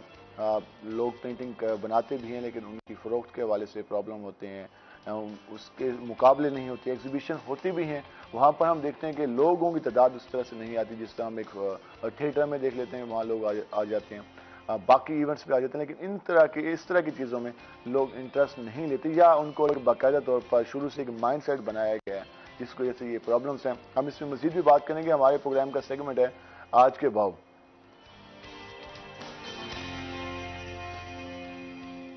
हमारे साथ हमारे रिपोर्टर शकील सुल्तान मौजूद हैं, जरा उनसे जानते हैं कि आज मार्केट में सब्जियों फ्रूट्स की क्या सूरत हाल है। शकील बताइएगा, सब्जियों फ्रूट के कुछ रेट कम हो रहे हैं या ज्यादा हो रहे हैं? जी, मुल्तान शहर में सब्जी और फलों की मार्केट में आज की ताज़ा कीमतों की और महंगाई की सूरत हाल की बात करें तो बदस्तूर वही है जिस तरह पहले थी। कीमतें बहुत ज़्यादा हुई पिछले 1-2 हफ्ते में, सब्जियों की भी फलों की भी उनमें कोई कमी देखी नहीं जा रही। जिसमें सब्जियों में देख लें अदरक 480 तक पहुंची हुई है, उससे कम होने का नाम नहीं ले रही। अदरक आज से 1 माह पहले 320 में मिल रही थी, 320 तक बरकरार थी, लेकिन जैसे ही मौसम सरमा का इख्तिताम शुरू हुआ अदरक की कीमत ने परवाज़ भर ली। उसके साथ देसी लहसुन वो तो हमेशा से ही एक लंबे अरसे से 400 से कम नहीं आ रहा। लीमू की कीमत भी फिक्स हुई है 140 से 260 रुपये किलो तक इस तरह फ़रोख्त हो रहा है देसी लीमू और चाइना लीमू। आने वाले दिनों में लीमू की कीमत में भी इजाफा हो सकता है। इसके साथ बुनियादी सब्जियों में हरी मिर्च 120 में, प्याज 160 में। प्याज की कीमत मज़ीद कम होनी चाहिए थी, जिस तरह लोकल प्याज आने लगी है। प्याज की कीमत 80 से 100 के दरमियान होनी चाहिए थी, लेकिन चूंकि महंगाई जो है हर चीज़ की कीमतें बढ़ी हैं, उसका असर सब्जियों और फलों पर भी पड़ रहा है, इसलिए भी प्याज की कीमत कम नहीं हो रही। इसके साथ दीगर सब्जियों में जिसमें तोरी, घिया तोरी और उसके साथ देसी तोरी वो भी 240 में। इसके साथ बाकी जो सब्जियां हैं जिसमें भिंडी भी 240 में, अरवी 200 रुपये फी किलो में, कद्दू 120 में, मटर 100 में। इसके साथ बैंगन 80 रुपये फी किलो के हिसाब से, टमाटर और आलू जो हैं वो 50 से 60 रुपये फी किलो के हिसाब से। इसके साथ गाजर, मूली, शलजम और गोभी जो है वो 40 से 60 रुपये के दरमियान में आम मार्केट में दस्तयाब है। फलों की बात करें तो फलों की कीमतों में पिछले 2 हफ्ते में भी इजाफा हुआ था, लेकिन उससे पहले भी फलों की कीमतें कोई ऐसी नहीं थी कि आम शहरी उसे आसानी से खरीद सके, बहुत ज़्यादा थी। और अब फिर एक मज़ीद जो इजाफा हुआ था वो वहीं बरकरार है। अंगूर को देख लें, सुंदर खानी अंगूर 600 तक फ़रोख्त हो रहा है, कंधारी अनार 500 रुपये तक फ़रोख्त हो रहा है। अनार बहुत ज़्यादा महंगा हुआ है, पहले 200 में मिल जाता था। केले जो हैं वो भी महंगाई की दौड़ में शामिल हो गए हैं। केले 120 में मिलने वाले केले 240 रुपये फी दर्जन तक पहुंच गए हैं। लोकल अमरूद जो है वो भी 200 रुपये फी किलो तक फ़रोख्त होने लगा है। माल्टा 150 रुपये फी किलो में फ़रोख्त होने लगा है। तो ओवरऑल अगर हम देखें महंगाई मुसलसल हुई बाकी चीज़ों में, अशिया खुर्दनोश में, उसी तरह सब्जियों और फलों की कीमतों में भी बहुत ज़्यादा देखी गई महंगाई। और इन दिनों भी सब्जियां और फल बदस्तूर महंगे दामों फ़रोख्त हो रहे हैं, आम शहरी की पहुंच से हमें बाहर नज़र आते हैं। और आने वाले दिनों में जो एक महंगाई का तूफान सुनने को मिल रहा है शहरियों को, शहरी उससे भी ज़्यादा परेशान, न सिर्फ शहरी खरीदार बल्कि दुकानदार भी परेशान नज़र आते हैं, क्योंकि महंगाई के बायस दुकानदारों का कहना है कि हमारी जो सेलिंग है वो भी कम नज़र हो जाती है। जी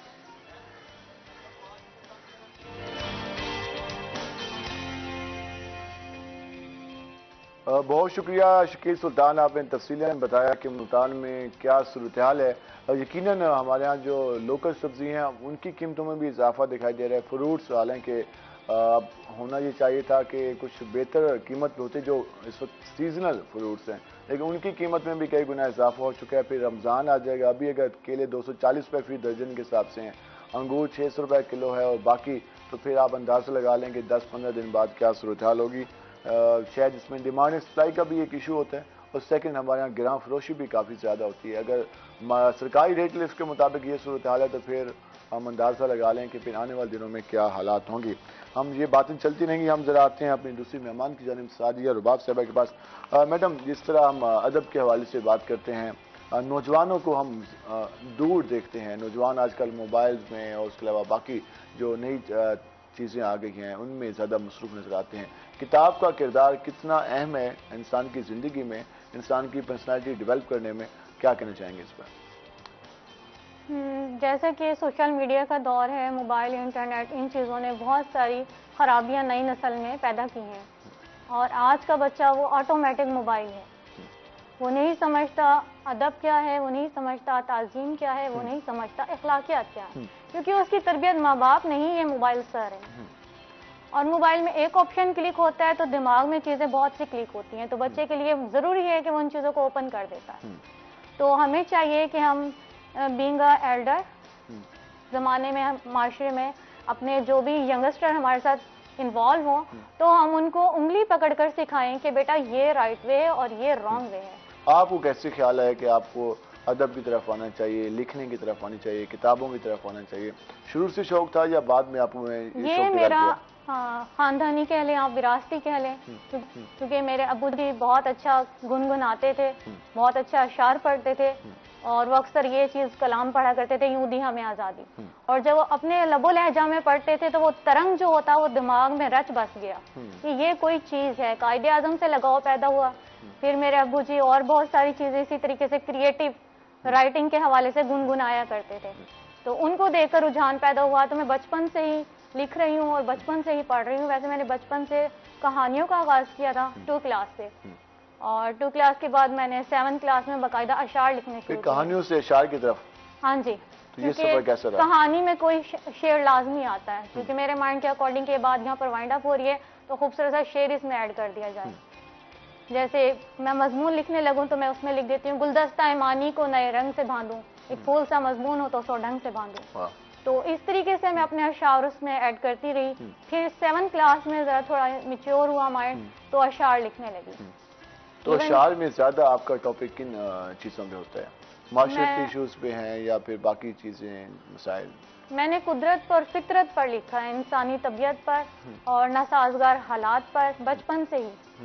क्योंकि बचपन से जो बाउंड्रीज थी, जो स्ट्रिक्टनेस थी, वो मेरे माइंड से थोड़ा हटके थी। बट आज सोचती हूँ कि वो स्ट्रिक्टनेस थी तो मैं कंफर्टेबल हूँ।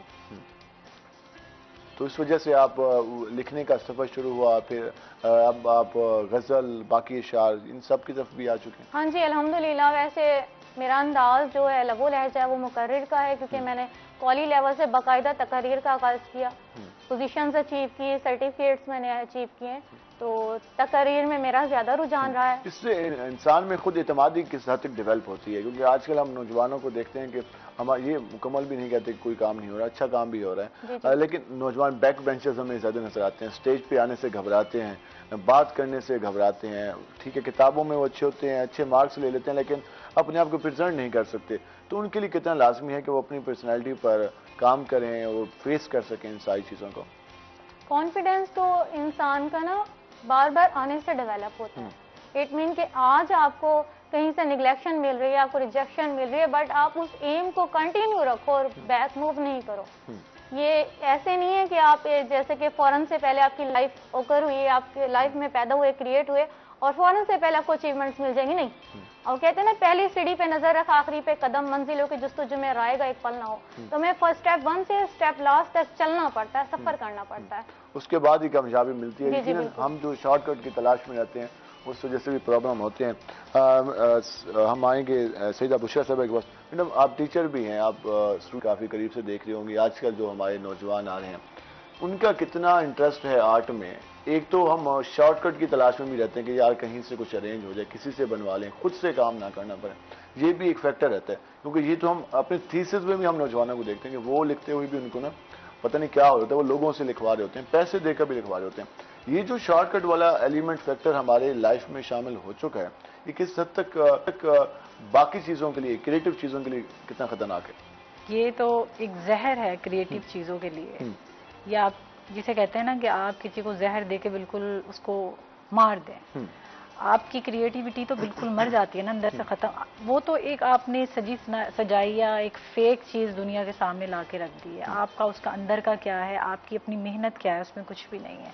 और नौजवान नस्ल में ये बहुत है कि वो शॉर्टकट ढूंढते हैं और उनका एटीट्यूड ऐसा होता है कि वो समझते हैं कि हम पैदाइशी आर्टिस्ट हैं, मेहनत करना नहीं जानते। और एक गलत काम पर भी वो इतने कॉन्फिडेंस होते हैं, इतना उन्हें अपनी ये पुख्तगी होती है उस बात पे कि आप गलत हैं, हमारा काम सही है। मैंने उस दिन अपनी फेसबुक पे मेमोरीज देखी, तो वो कोविड के दिनों की चल रही थी। तो हमारे एक यूनिवर्सिटी, एजुकेशन यूनिवर्सिटी के स्टूडेंट एहतजाज कर रहे थे, तो मैंने खुद ही वो एक ऐसा किया हुआ था उनके साथ। तो उनका मुतालबा उस वक्त 2019 की बात है, इंटरेस्टिंग था। उनका था कि हमने एग्जाम देना लेकिन घर बैठ के देना है, ऑनलाइन एग्जाम। अब यूनिवर्सिटी ने कहा कि ऑनलाइन एग्जाम होगा यूनिवर्सिटी के अंदर, उन्होंने कहा नहीं, हमें हक दो। उस तरह के स्लोगन में मुझे हंसी आई थी कि यार नौजवान क्या सोच रहे हैं और किस तरफ जा रहे हैं। मेहनत करना नहीं जानते ना। हाँ। मेहनत आपको आर्टिस्ट बनने के लिए या आर्ट में कदम ये खुदादाद सलाहियत है जो हर शख्स में नहीं होती है। अल्लाह ताला ने इनके लिए मखसूस पर्सनैलिटीज चुनी है या मखसूस लोग चुने। ये किसे कहते हैं ना, माशरे का एक एक बाग है जो जिसमें चंद ही फूल खिलते हैं, ठीक है, और नायाब फूल खिलते हैं। आप किसी के अंदर ये डाल नहीं सकते हैं, ये अल्लाह ताला की तरफ से उसके अंदर होती है। उसको निखारें, उसको आगे लेकर आए। उसमें अब स्टूडेंट्स गिला ये भी करते हैं कि हमारे टीचर उस तरह से हमारी जहन साजी नहीं कर रहे, हमारी उस तरह से तरबियत नहीं कर रहे, हमें उस तरह मौके नहीं दे रहे, हमारे यहाँ उस तरह से चीजें डेवलप नहीं कर रहे। कहीं पर स्टूडेंट सही हैं, कहीं पर टीचर सही हैं। वो मिले जुले रुझान से आर्ट का भी बेड़ा गर्क हो गया है, स्टूडेंट्स का भी बेड़ा गर्क हो गया है। ना स्टूडेंट मेहनत करना चाहते हैं, ना टीचर्स मेहनत करना चाहते हैं। अगर से हम मुल्तान की बात करें तो ये हजारों साल कदीम शहर है। अगर इसमें तो आर्ट के तो मौके बहुत ज्यादा होने चाहिए। हम रोम को देखते हैं, वहाँ तो कंसेप्ट ही अलग है। और हमारे यहाँ मुल्तान में, मैं कल भी अंदरून शहर में था, तो इतनी खूबसूरत वहाँ की तहजीब, इतनी खूबसूरत वहाँ का कल्चर, और वहाँ की जो इमारत हैं, वहाँ पे जो सारा कुछ बनाया गया, उस देखते हुए इंसान देखता रह जाता है। लेकिन वो हम अपनी पेंटिंग्स में नहीं देखते, वो हम अपने जो काम हो रहा है उसमें कम देखते हैं, या हो रहा है तो उसकी इस तरह से उसको फरोग नहीं दिया जा रहा। नहीं, आप ये देखें, मैंने मुल्तान के ऊपर काम किया हुआ है, ठीक है, और बहुत डिफिकल्ट टेक्निक में किया है, एम्पेस्ट्रो में किया हुआ है। लेकिन बात वही है कि हमारे गवर्नमेंट या हमारे इदारे उसको आगे नहीं लाते, या ऐसे मौके मौजूद नहीं है कि जहाँ पे आप आर्ट रिप्रेजेंट करें, डिस्प्ले करें, ऐसे मौके दें कि आर्टिस्ट भी आ गए हैं, आपका आर्ट भी आ गया है। आपको थोड़े थोड़े दिनों के बाद या चंद महीनों के बाद आपको इवेंट्स ऐसे रखने चाहिए जहाँ पे आर्टिस्ट इकट्ठे हों, एक प्लेटफॉर्म पे अपना आर्ट प्रेजेंट करें, या नए आने वालों के लिए या स्टूडेंट्स के लिए ऐसे प्लेटफॉर्म होने चाहिए जहाँ पे वो अपना काम लेकर आए। उससे लोगों में रुझान पैदा होना खुद ब खुद शुरू हो और जाएगा। हमारे सरकारी दफातर में सिर्फ हमारे कायद आज़म रहमतुल्लाह अलैह की तस्वीर के अलावा बाकी कुछ नजर नहीं आता। कुछ भी नहीं, ऐसा ही है। हमारे साथ कॉलर मौजूद है, मिसेस खालिद। अस्सलाम वालेकुम। वालेकुम अस्सलाम, क्या हाल है बिलाल भाई? अल्लाह का शुक्र है। मैडम आप कैसी हैं? ठीक है, अल्लाह का शुक्र है, ठीक। पहले तो मैं आपसे बहुत बहुत थैंक यू करती हूँ, आप यहाँ 9 नंबर में आए और आपने कवरेज की। बहुत शुक्रिया आपका जी। काफी मशहूर हैं आपके, अल्लाह करेगा तो बेहतर हो जाएगा। जो सारा पानी होता था, पानी नहीं है, मशीनें वगैरह। चलिए इंशाल्लाह वो भी बेहतरी आ जाएगी, हम उसको बार बार हाईलाइट करते रहेंगे। सवाल पूछना चाहेंगे कुछ? जी, सवाल मैं इनसे ये पूछूंगी कि जैसे हम मतलब पढ़े लिखे नहीं है, सिर्फ 5 तक पढ़े, पढ़ना लिखना आता है, शायद इंग्लिश भी बोल रहे थे, कि हम कोई ना कोई सिर्फ 5 हासिल कर सकते हैं, जैसे ये आर्ट काउंसिल के साथ ही है वो ये इदारा वगैरह सिखाने वाला। सनत हजार की बात करें, आई थिंक सनत हजार की। हाँ, लेकिन मैं 2 दफा गई हूँ, वो तो कोई रिस्पॉन्स नहीं देते, वो कहते इतनी फीसें हैं, ये है। और आपके पास आई थी, मैं कल पिछली जुमेरात आई हुई थी, वो वेकेशनल वगैरह स्कूल का थी, मैं फोन करती रही हूँ तो फोन मिला नहीं है। तो मैं उनसे भी मैं ये बात करना चाहती कि क्या हम वहाँ आके कुछ सीख के अपने बच्चों के साथ मिलकर कुछ ना कुछ कर सकते हैं? चलिए हम इस हवाले से हमारे जो ऑफिस में प्रोड्यूसर बैठे हैं वो आपको नंबर दे देंगे, उनसे आप रब्ता कर लीजिएगा, तो वो मजीद आपको इस हवाले से गाइड कर देंगे। बहुत शुक्रिया मिसेस खालिद, आपने इस हवाले से कॉल की। और इस हवाले से भी लोग काम करना चाहते हैं, जिस तरह वो सुन रही है तो वो कह रहे हैं कि हालांकि वो इतनी ज़्यादा एजुकेटेड नहीं है, लेकिन वो कहते हैं मैं कुछ हुनर सीखना चाहती हूँ, काम करना चाहती हूँ। शायद हमारा माशरे में चीज़ें इस तरह से तरतीब दी गई हैं कि लोगों को मौके नहीं मिलते। नहीं, लोगों को मौके मिलते हैं। अब आप ये देखें कि मैं आर्टिस्ट हूँ, मैं टीचर नहीं हूँ, मेरा काम लोगों को टीच करना। आर्टिस्ट के अंदाज में और टीचर के अंदाज में बहुत फ़र्क होता है, आपके स्किल्स में, आपकी सोच में। मैं एक आर्टिस्ट हूँ, तो मैंने खुद से ये सिलसिला शुरू किया है फाइन आर्ट्स के शोबे में। मुल्तान आर्ट काउंसिल के कैलिब्रेट से मैंने उन्हें एप्लीकेशन दी है कि मुझे इजाज़त दी जाए कि मैं यहाँ पे बच्चों को फ़ाइन आर्ट की तालीम दूँ, और उन लोगों को फ़ाइन आर्ट की तालीम दूँ जो जिनके पास कोई डिग्री नहीं है, जिनके पास कोई एजुकेशन नहीं है, और उसमें कोई एज लिमिट नहीं है। आप 7 साल के बाद से चाहे 70 साल के हैं, हमारे पास आएँ, तालीम हासिल करें। उसमें आर्ट काउंसिल ने भी अपना किरदार अदा किया है, मुझे वहाँ जगह दी है, और स्टूडेंट्स आ रहे हैं, मैं काम सिखा रही हूँ। उसमें रिस्पॉन्स कैसा आ रहा है स्टूडेंट्स का, और वहाँ पे जो एडमिशन्स हुए हैं? स्टूडेंट का भी रिस्पांस कम है, कुछ आर्ट काउंसिल का भी रिस्पांस कम है, तो वो मिले जुले तासुरात के साथ अभी वो उस तरह से ग्रोथ नहीं हो सका है जिस तरह से उसे होना चाहिए, या हर काम को ग्रोथ होने में थोड़ा टाइम लगता है। लोग हमारे यहाँ चीजों को मानते बहुत देर से हैं। जी, लेकिन मेरे हिस्से का जो फूल था वो मैंने खिलाया है कि वो उससे कुछ ना कुछ तो खुशबू पैदा हो, उससे कुछ ना कुछ तो खुशनुमाई हो आर्ट की माशरे के अंदर। तो हर आर्टिस्ट या हर काम करने वाला अपना छोटा छोटा किरदार अदा करे, जहाँ पर भी वो रहता है या जहाँ पर भी वो मौजूद है आर्ट के शोबे से, तो इंशाल्लाह आर्ट कहीं ना कहीं तरक्की करेगा। यकीनन ये काफ़ी खुशाइन बात है कि खुद से काम करने की लगन है, वो कोशिश भी कर रहे हैं। इसमें हमारे सरकारी इदारों की एक हम देख रहे अदम दिलचस्पी देखते हैं, शायद वो भी आदी हो चुके हैं कि काम ना करने के, नई चीज़ें नहीं लाने के, जिस वजह से हमें आर्ट काउंसिल में अक्सर वीरानियाँ नज़र आती हैं। टी हाउस हमारे यहाँ बनाए गए, वो भी अक्सर हमें खाली नज़र आते हैं। उसकी वजह यह है कि हम उसको उस प्रॉपर तरीके से यूटिलाइज नहीं कर रहे, उस पर काम होने की ज़रूरत। आएंगे साजिद रुबाब के पास। मैडम, जिस तरह हम अदब के हवाले से बात कर रहे हैं और जिस तरह आर्ट के हवाले से भी गुफ्तगू हो रही है, लिखने के हवाले से जो हमारे यहाँ राइटिंग हो रही है, जिस तरह हमारे यहाँ किताबें लिखी जा रही हैं, शायरी हो रही है, अक्सर हम शायरों को देख रहे हैं कि वो इस तरह की शायरी हो रही है, बैकग्राउंड में म्यूजिक लगा देते हैं, सोशल मीडिया पे अपलोड कर देते हैं, कुछ समझ नहीं आता कि इसको में कहना क्या चाह रहा है, और पूरी पूरी लाइन बोल जाते हैं, उसको शेर का नाम दे देते हैं। तो इस पर कितना काम होने की जरूरत है? अच्छा, आप एक बात कर रही थी मैडम के साथ, तो मैं उसी से कंटिन्यू करूंगी अपनी बात का, कि जराए या मौके या अपॉर्चुनिटीज कहीं से नहीं आती, वो जमीन जरखेज है, अल्लाह पाक ने मौके दिए हैं, वो होती है, आप में खुद में होनी चाहिए। आपकी बात को इसमें मर्ज करूंगी मैं। तो अल्लामा इकबाल कोई और नहीं थे, वो भी इंसान ही थे, कायदे आजम भी इंसान ही थे। इसी तरह से एडी जो अब काम करके गया कर रहे हैं, वो भी इंसान ही है। इसी तरह बाकी जितने भी दीगर अब आप काम कर रहे हैं, role model sir Syed Ahmad Khan इंसान ही है, अभी उनके पोते से मेरी मुलाकात हुई, वो भी इंसान ही है। अगर वो खुद को उजागर करके, जबकि उस वक्त हालात बहुत नासाजगार थे, जब ये दो कौमी नजरिया बना, हमारा पाकिस्तान बना, तो हालात कहीं से आते नहीं है, जराए कहीं से आते नहीं है, हमारी थिंकिंग में होते हैं, हमारी सोच में होते हैं और हमारी लगन में होते हैं।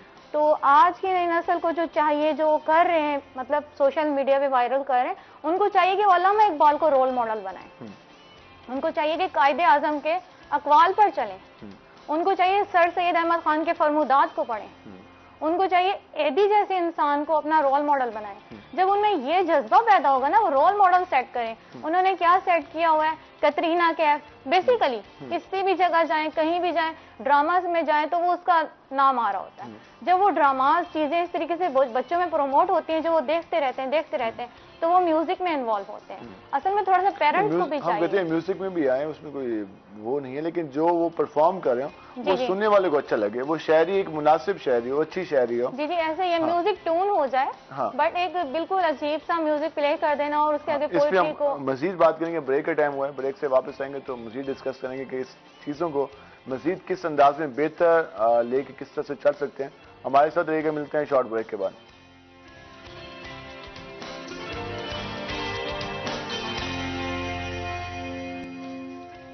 वेलकम बैक नाज़रीन। जिस तरह हम बात करें आर्ट के हवाले से बात करें और हमने गुफ्तगू की कि हमारे यहाँ आर्ट को किस तरह से फ़रोग दिया जा सकता है, हमारे यहाँ जो नौजवान हैं उनको इस फील्ड की तरफ किस तरह से लेके आ सकते हैं, हम अपने बच्चों को किस तरह से राग़िब कर सकते हैं।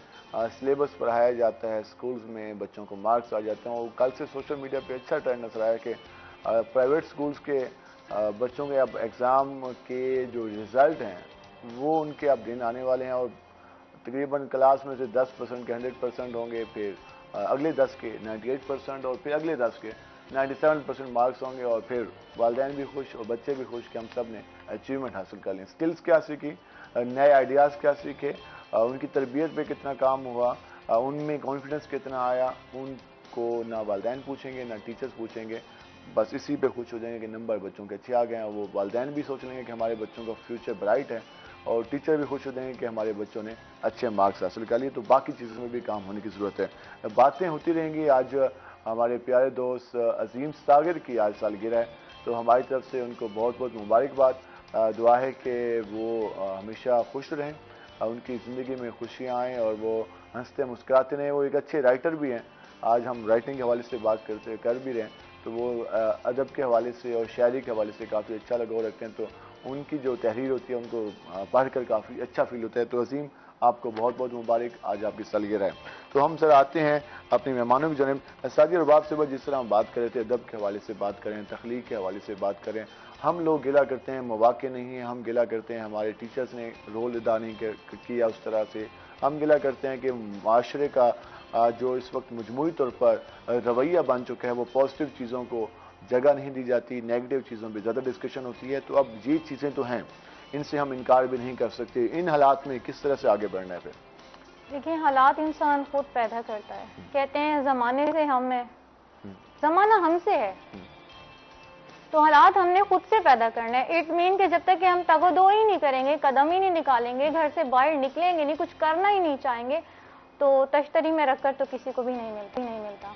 हमें अपनी फर्द वाहिद हो ना, और वो अफराद में कन्वर्ट हो जाए और उस अज़म को लेकर चले, कारवां बनता है। और जब अल्लाह पाक देख रहा है कि इंसान घर से निकला, आप बिलीव करें, अपनी एग्जांपल दूं, 2012 में मेरे वालिद गिरामी अल्लाह पाक को प्यारे हो गए थे, इंतकाल फरमा गए थे, ठीक है। उसके बाद मेरे बड़े भाईजान, उनका एक्सीडेंट हुआ, 8 साल मेरी बुक पेंडिंग रही। पहले अब्बू जी से उम्मीद थी, फिर भाई से उम्मीद थी, तो फिर 8 साल बाद, स्टिल 8 साल बाद वो अल्लाह पाक को प्यारे हो गए। एक बंदा 8 साल से मौजूद है और अचानक चला जाता है, तो उनसे मेरी उम्मीदें वाबस्ता थी, वो चले गए। आप बिलीव करें कि बीइंग अ फीमेल मेरे पास वो अपॉर्चुनिटीज नहीं थी।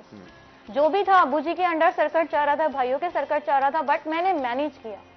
मैंने अपने जो प्यारे थे उनके ख्वाब को मैं सामने लेकर आई, मैंने अपनी बुक को पब्लिश करवाया और उसमें हवाला दिया कि ये मेरे इन प्यारों के नाम है, इन्होंने मेरे लिए कितनी कुर्बानियां दी। इतने मुश्किल टाइम के बावजूद भी आप अपने मैं पीछे नहीं हटी। हाँ। मेरे 2 जवान भाई इंतकाल कर गए, मेरी वालदा इंतकाल कर गई, आज भी मैं लोगों के सामने नजर आ रही हूँ। पीछे सरकमस्टांसेस क्या है, वो रब की जात है। आप कदम तो बढ़ाएं, आप करने की तगो दो तो करें, उम्मीद अल्लाह से होनी चाहिए। वो कहते हैं ना, फूल अगर चाहे गुलिस्तान बन जाए, एक मौज अगर चाहे तूफान बन जाए, एक खून के कतरे में तासीर हो इतनी, एक कौम की तारीख का उन्वान बन जाए। आप अज़म बनाएं, फिर राह की दीवार कुछ नहीं होनी चाहिए। फिर धूप है, भूख है, प्यास है, गर्मी है, सर्दी है, कोई मसला नहीं है। अज़म आपका स्ट्रांग होना चाहिए, तभी आप काम कर सकते हैं। एक और चीज हम देखते हैं कि हमारे यहाँ जो लोग एक फील्ड में आते हैं तो उसी फील्ड में हमेशा रहते हैं। तो आप सिर्फ शायरी की तरफ हैं या बाकी जो चीजें हैं उन पे भी काम हो रहा है? हाँ, मैं शायरी तो एक मतलब मख्तस फील्ड है ना, यानी कि उसको मैंने अपना शौक के तौर पे उजागर किया, लोग मुझे जानने लगे हैं। वैसे मैं राइटिंग करती हूँ, मेरा कलम चलता है, फिर वो अशार है, फिर वो नज़म है, फिर वो गज़ल है, फिर वो सलीस है या नसर है, कुछ भी है, कहानी है, मजमून है। इवन कि मैंने इमरान सीरीज भी लिखी थी। अच्छा, इमरान सीरीज भी? हाँ जी, मैंने लिखी थी और मैं अपनी अम्मी को सुनाने लगी हूँ तो उन्हें इतना सुरूर आया कि वो सो गई थी, बट वो आज तक सामने नहीं आई।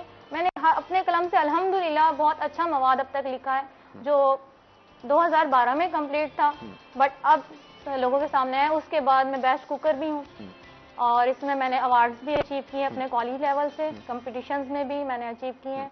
और उसके अलावा मैं पेंटर्स भी हूँ, हैंडीक्राफ्ट मेकर भी हूँ।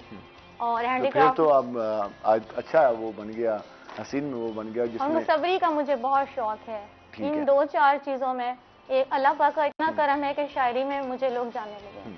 बाकी हर इस शोबे में जो मेरे शौक है, मैंने अपने आप को इंशाल्लाह दिखाना है कि मैं कर सकती हूँ, तो आप लोग यकीनन हम अगर किसी चीज़ का अज़म कर लें मजबूती के साथ तो वो काम किया जा सकता है। रास्ते में कई रुकावटें हायल होती हैं, लेकिन उन रुकावटों को अबूर करने के बाद जब आप उसको अचीव करेंगे तो उसका एक मज़ा ही अलग होता है। उस कामयाबी को अचीव करने का एक अजीब सा सुरूर होता है। और उसके बाद फिर आप अगला कदम बढ़ा रहे होते हैं, फिर आप पीछे मुड़ के नहीं देखते कि यार मैं कहाँ से शुरू किया था, कितनी मुश्किलात पेश आई, कितने मैंने तकालीफ बर्दाश्त की। वो इंसान सब कुछ भूल जाते हैं जब वो कामयाबी के मनाजिल को तय करता है और फिर ये सिलसिला सफ़र जारी रहता है, फिर वो बेहतरी की तरफ कदम जा रहे होते हैं। जब हम कुछ करेंगे नहीं, जब हम पहले ही हालात से मायूस हो जाएंगे, पहले ही हम कह देंगे नहीं यार ये मुमकिन नहीं। और बात का जब हम ऑफिस में बैठे होते हैं, जब कोई असाइनमेंट आती है तो पहले कह दें मुंह बना के यार ये कैसे होगा, तो फौरी कहा जाता है कि यार फिर आप अभी से आप नहीं ये कहने पे काम कैसे होगा। तो इस रवैये को हमने ख़त्म करना होगा। हम जरा इसमें मज़ीद बात करते हैं। सईदा बुशरा साहबा, जिस तरह सादिया ने भी बताया कि उन्होंने किस तरह से चीज़ों को अबूर किया, उसके बाद अपनी किताब भी पब्लिश कराई और बेस्ट बुकर भी, उसके अलावा बाकी उनमें भी काफ़ी बेस्ट काम करें। तो हमारे नौजवानों को इस तरफ लाना कितना अहम है। आप भी कोशिश कर रही हैं आर्ट्स काउंसिल में, और आर्ट्स काउंसिल में मज़ीद इसको किस तरह से जो मौक़े हैं दिए जा सकते हैं नौजवानों को?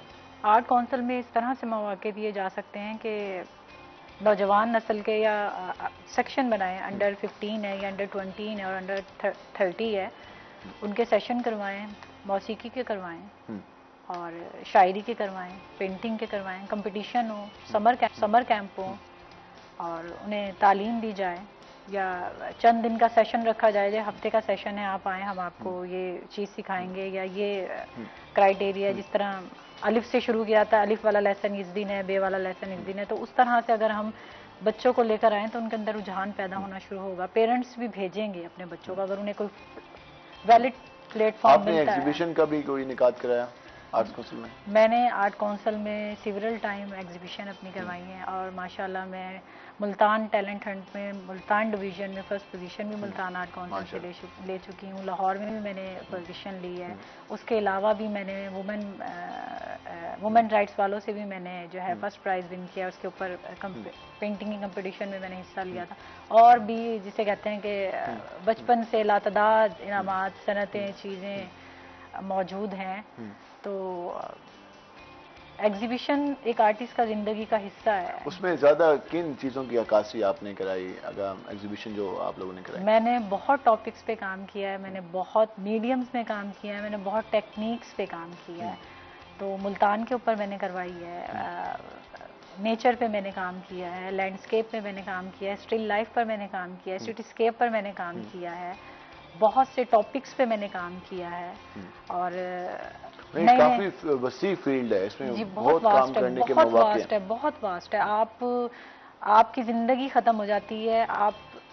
हम आर्टिस्ट नहीं हैं, अभी तो हम लर्नर, अभी तो हम सीख रहे हैं। आपका आखिरी कदम तक, आखिरी सांस तक आप इसमें सीखते रहते हैं, नई से नई चीज, नई से नई बात। वैसे हम कहते भी हैं कि अब दुनिया ग्लोबल विलेज की मान्यता टेक्नोलॉजी की वजह से, तो जो लोग ये स्किल सीख सकते हैं वो तो फिर बाकी मीडियम यूज करके अच्छी बड़ी इनकम भी कमा सकते हैं। बिल्कुल ऐसा ही है।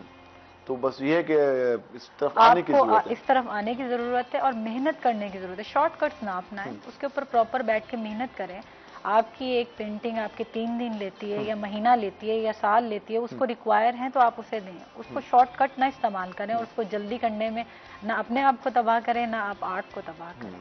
ये शॉर्टकट वाला, इसमें तो मैं जब भी ये प्रोग्राम करता हूँ, ये शॉर्टकट के हवाले से हम अक्सर बता देंगे, शॉर्टकट आपकी लाइफ के लिए जहर है। और ये शॉर्टकट के चक्कर में आप कुछ देर के लिए तो कुछ हासिल कर लेते हैं, लेकिन वो लॉन्ग टर्म नहीं होता। वो आप भूल जाएं कि आपने कोई नाम बनाना है, आपने कोई अपने काम की वजह से आप दुनिया में या माशरे में अपनी जगह बनानी है। शॉर्टकट की वजह से बना लेंगे, लेकिन वो होगा शॉर्ट टर्म के लिए, टाइम के लिए। उसके बाद आपको कोई याद नहीं करेगा। अक्सर हम देखते हैं कि हमारे यहाँ जब ऐसे गाने आते हैं जिन पे काम प्रॉपर तरीके से नहीं होता, अच्छी शायरी नहीं होती, वो चंद दिन के लिए मकबूल होते हैं, फिर उसको उन्हें कोई सुनता भी नहीं है।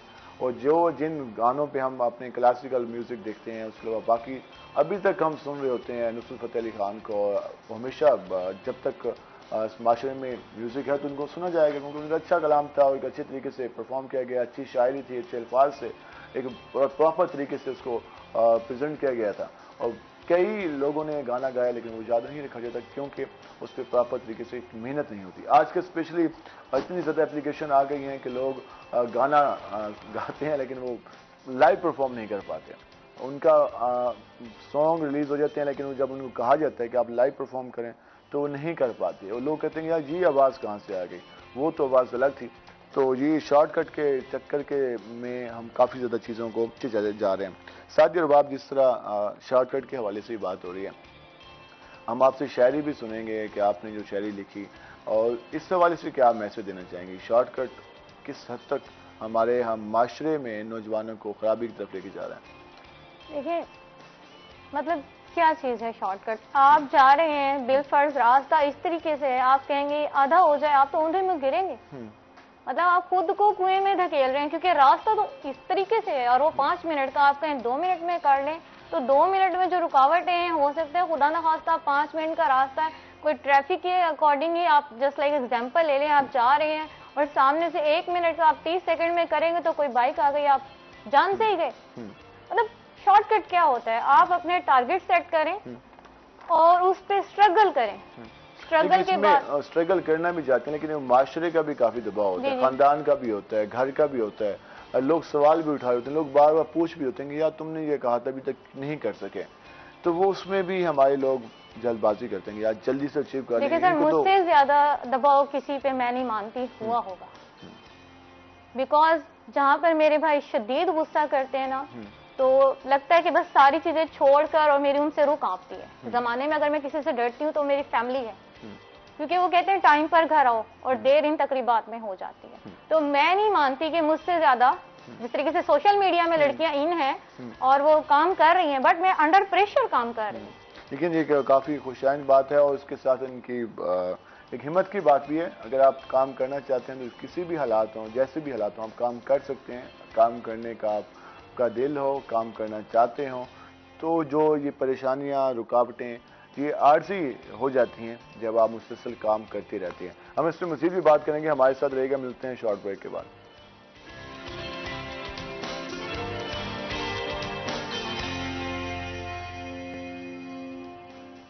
और वेलकम बैक नाज़रीन। जिस तरह हम बात करें आर्ट के हवाले से बात कर रहे हैं तो उस पर हम मज़ीद बात करते हैं। हमारे साथ मेहमान जिस तरह मौजूद हैं सैयदा बुशरा साहिबा। मैडम, किस तरह से घर में बैठकर जो हम हमारी गैर ज़रूरी चीज़ें हैं उनको किस तरह से हम काबिल इस्तेमाल कर सकते हैं, इस पे हम अक्सर लोग रोज़ाना घरों में चीज़ें इस्तेमाल करते हैं, फिर वो बाहर फेंक रहे होते हैं, तो फिर बाद में खुद परचेज़ करते हैं, फिर हम कहते हैं यार हमारे पास सेविंग नहीं हो रही, हम चीज़ें, तो जो हमारी काबिल इस्तेमाल चीज़ें उनको दोबारा से कैसे इस्तेमाल कर सकते हैं?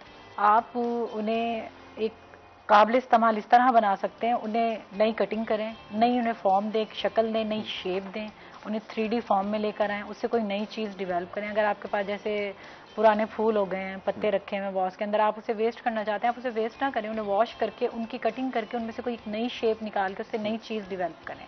उसे 3D फॉर्म में लाके किसी बॉक्स के ऊपर या फॉर्मिक शीट के ऊपर उसे प्लेस करके ग्लू के साथ या वायर के साथ उससे एक नया एंटीक पीस बना के अपने घर में रखें। आपके गिलास पुराने हो गए हैं या साइड से टूट गए हैं, आप उन्हें पेंट करके उनमें फूल लगा के वो रख सकते हैं।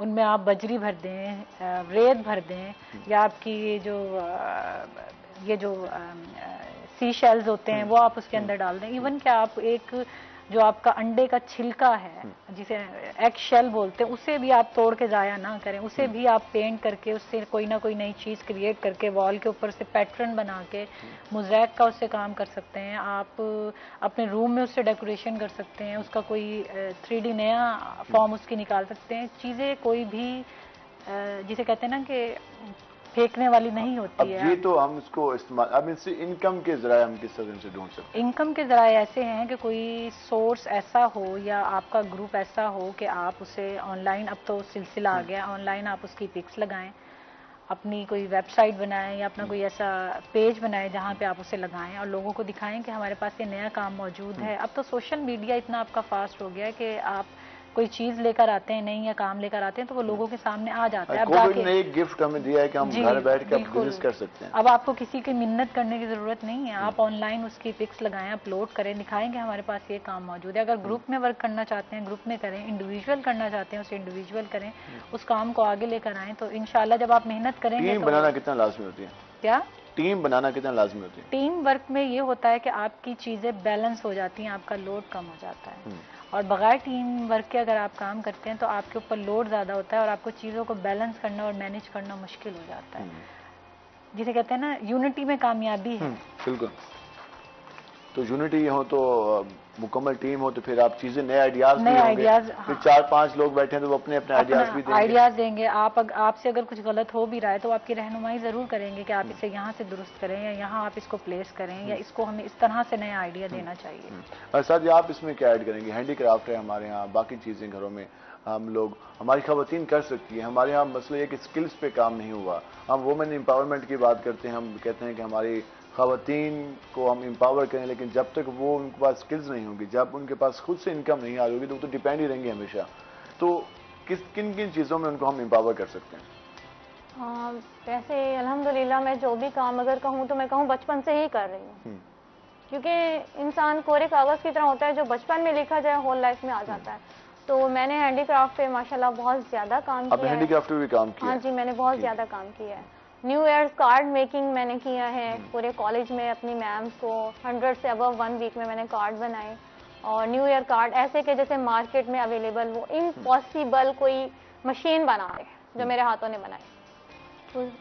तो इसको मजीद अब आपने बनाया तो सही, लेकिन अब इसमें किस तरह से जो हमारी बाकी खवातीन हैं वो किस तरह सीख सकती हैं? वो करें जस्ट लाइक मैंने एक एग्जीबिशन कंडक्ट की थी, उसमें मैंने फीमेल्स को कहा था कि ये चीज़ इस तरीके से बनेगी, उन्हें मैंने आइडियाज़ दिए हैं, उनको मैंने उस चीज़ों को बनाना सिखाया है। बाकायदा गिफ्ट्स पर मेरा ज़्यादा रुझान होता है, तो क्योंकि मार्केट करना पॉसिबल इम्पॉसिबल नहीं है, बट फिर भी थोड़ी सी पॉसिबिलिटीज़ का ख्याल करना पड़ता है। तो जस्ट लाइक वो घर में अगर कोई चीज़ है, एक लाइक उन्होंने एक बॉटल ही पी है, तो हो सकता है वो पाँव लग के टूट जाए, उसकी आप केयर करें, उसको अच्छा सा डेकोरेट करें। ऐसा नहीं है जो मैं कह रही हूँ वो मैं कर चुकी हूँ।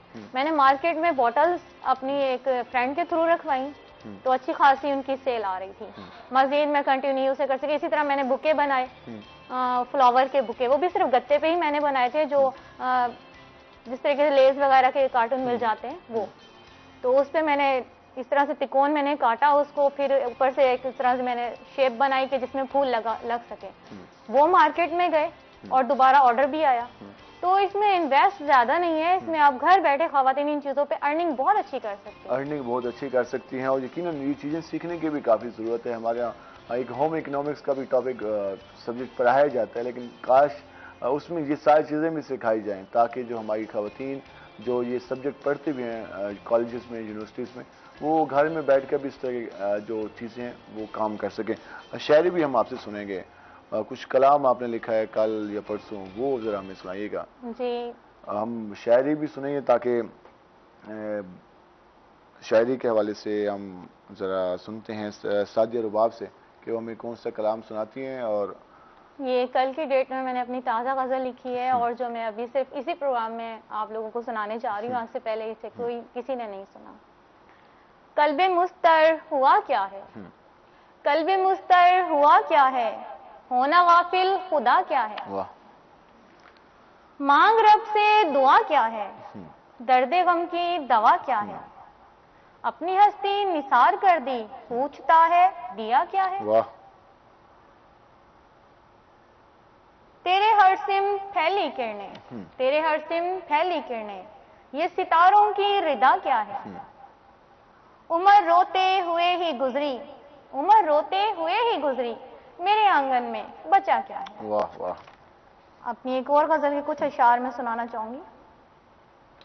अक्स उसका मेरे खुमार में है, अक्स उसका मेरे खुमार में है, चाशनी जो तुम्हारे प्यार में है, उसको जाके बताना ए कासिद, उसको जाके बताना ए कासिद, अब तलक कोई इंतजार में है, कब मुयस्सर हुआ रुबाब हमें, कब मुयस्सर हुआ रुबाब हमें, जो नशा मौसमे बहार में है। वाह वाह, क्या खूबसूरत शायरी है। सादिया रुबाब, आपका बहुत शुक्रिया। हमारे प्रोग्राम का इख्तिताम हुआ चाहते हैं। सादिया बुशरा साहब, आपका शुक्रिया। नाज़रीन, जिस तरह हमने आर्ट के हवाले से बात की, शायरी के हवाले से बात की, हमारे यहाँ इन चीज़ों को फ़रोग़ देना काफ़ी लाजमी है। पुरतशद्दुद रवैये, हमारे यहाँ जो इस वक्त अदम बर्दाश्त जैसी चीज़ें, उनको हम आर्ट के ज़रिए काफ़ी ज़्यादा काम कर सकते हैं। आर्ट नौजवानों को, अपनी नौजवान नस्ल को अगर इस तरफ ले आएँ तो अपने माइंड को वो इस्तेमाल करें। वो पेंटिंग्स के ज़रिए, वो गायकी के ज़रिए, वो अशार के ज़रिए, वो मुख्तलिफ जो हम चीज़ें देखते हैं फ़नून लतीफ़ा के हवाले से, तो उसमें वो अपने आप को लेके आएँ तो काफ़ी ज़्यादा चीज़ें बेहतर हो सकती हैं। रोज़ाना हमारे पास 24 घंटे होते हैं, 24 घंटों में से हम 7 से 8 घंटे नींद भी पूरी करते हैं, 8 घंटे हम जॉब भी करते हैं। उसके बावजूद भी हमारे पास 8-10 घंटे होते हैं जिनमें हम कुछ ना कुछ कर सकते हैं। उन पर काम करने की ज़रूरत है। अपने माइंड को पॉजिटिव चीज़ों की तरफ लेके आएँ ताकि आप माशरे के लिए भी एक बेहतर किरदार बन सकें, माशरे की भी खिदमत कर सकें और ख़ुद को भी आपको बेहतर फील हो कि आपने अच्छा काम किया। आज के प्रोग्राम से अपने मेज़बान बिलाल खान याजी को इजाज़त दीजिए। अल्लाह ने निगहबान।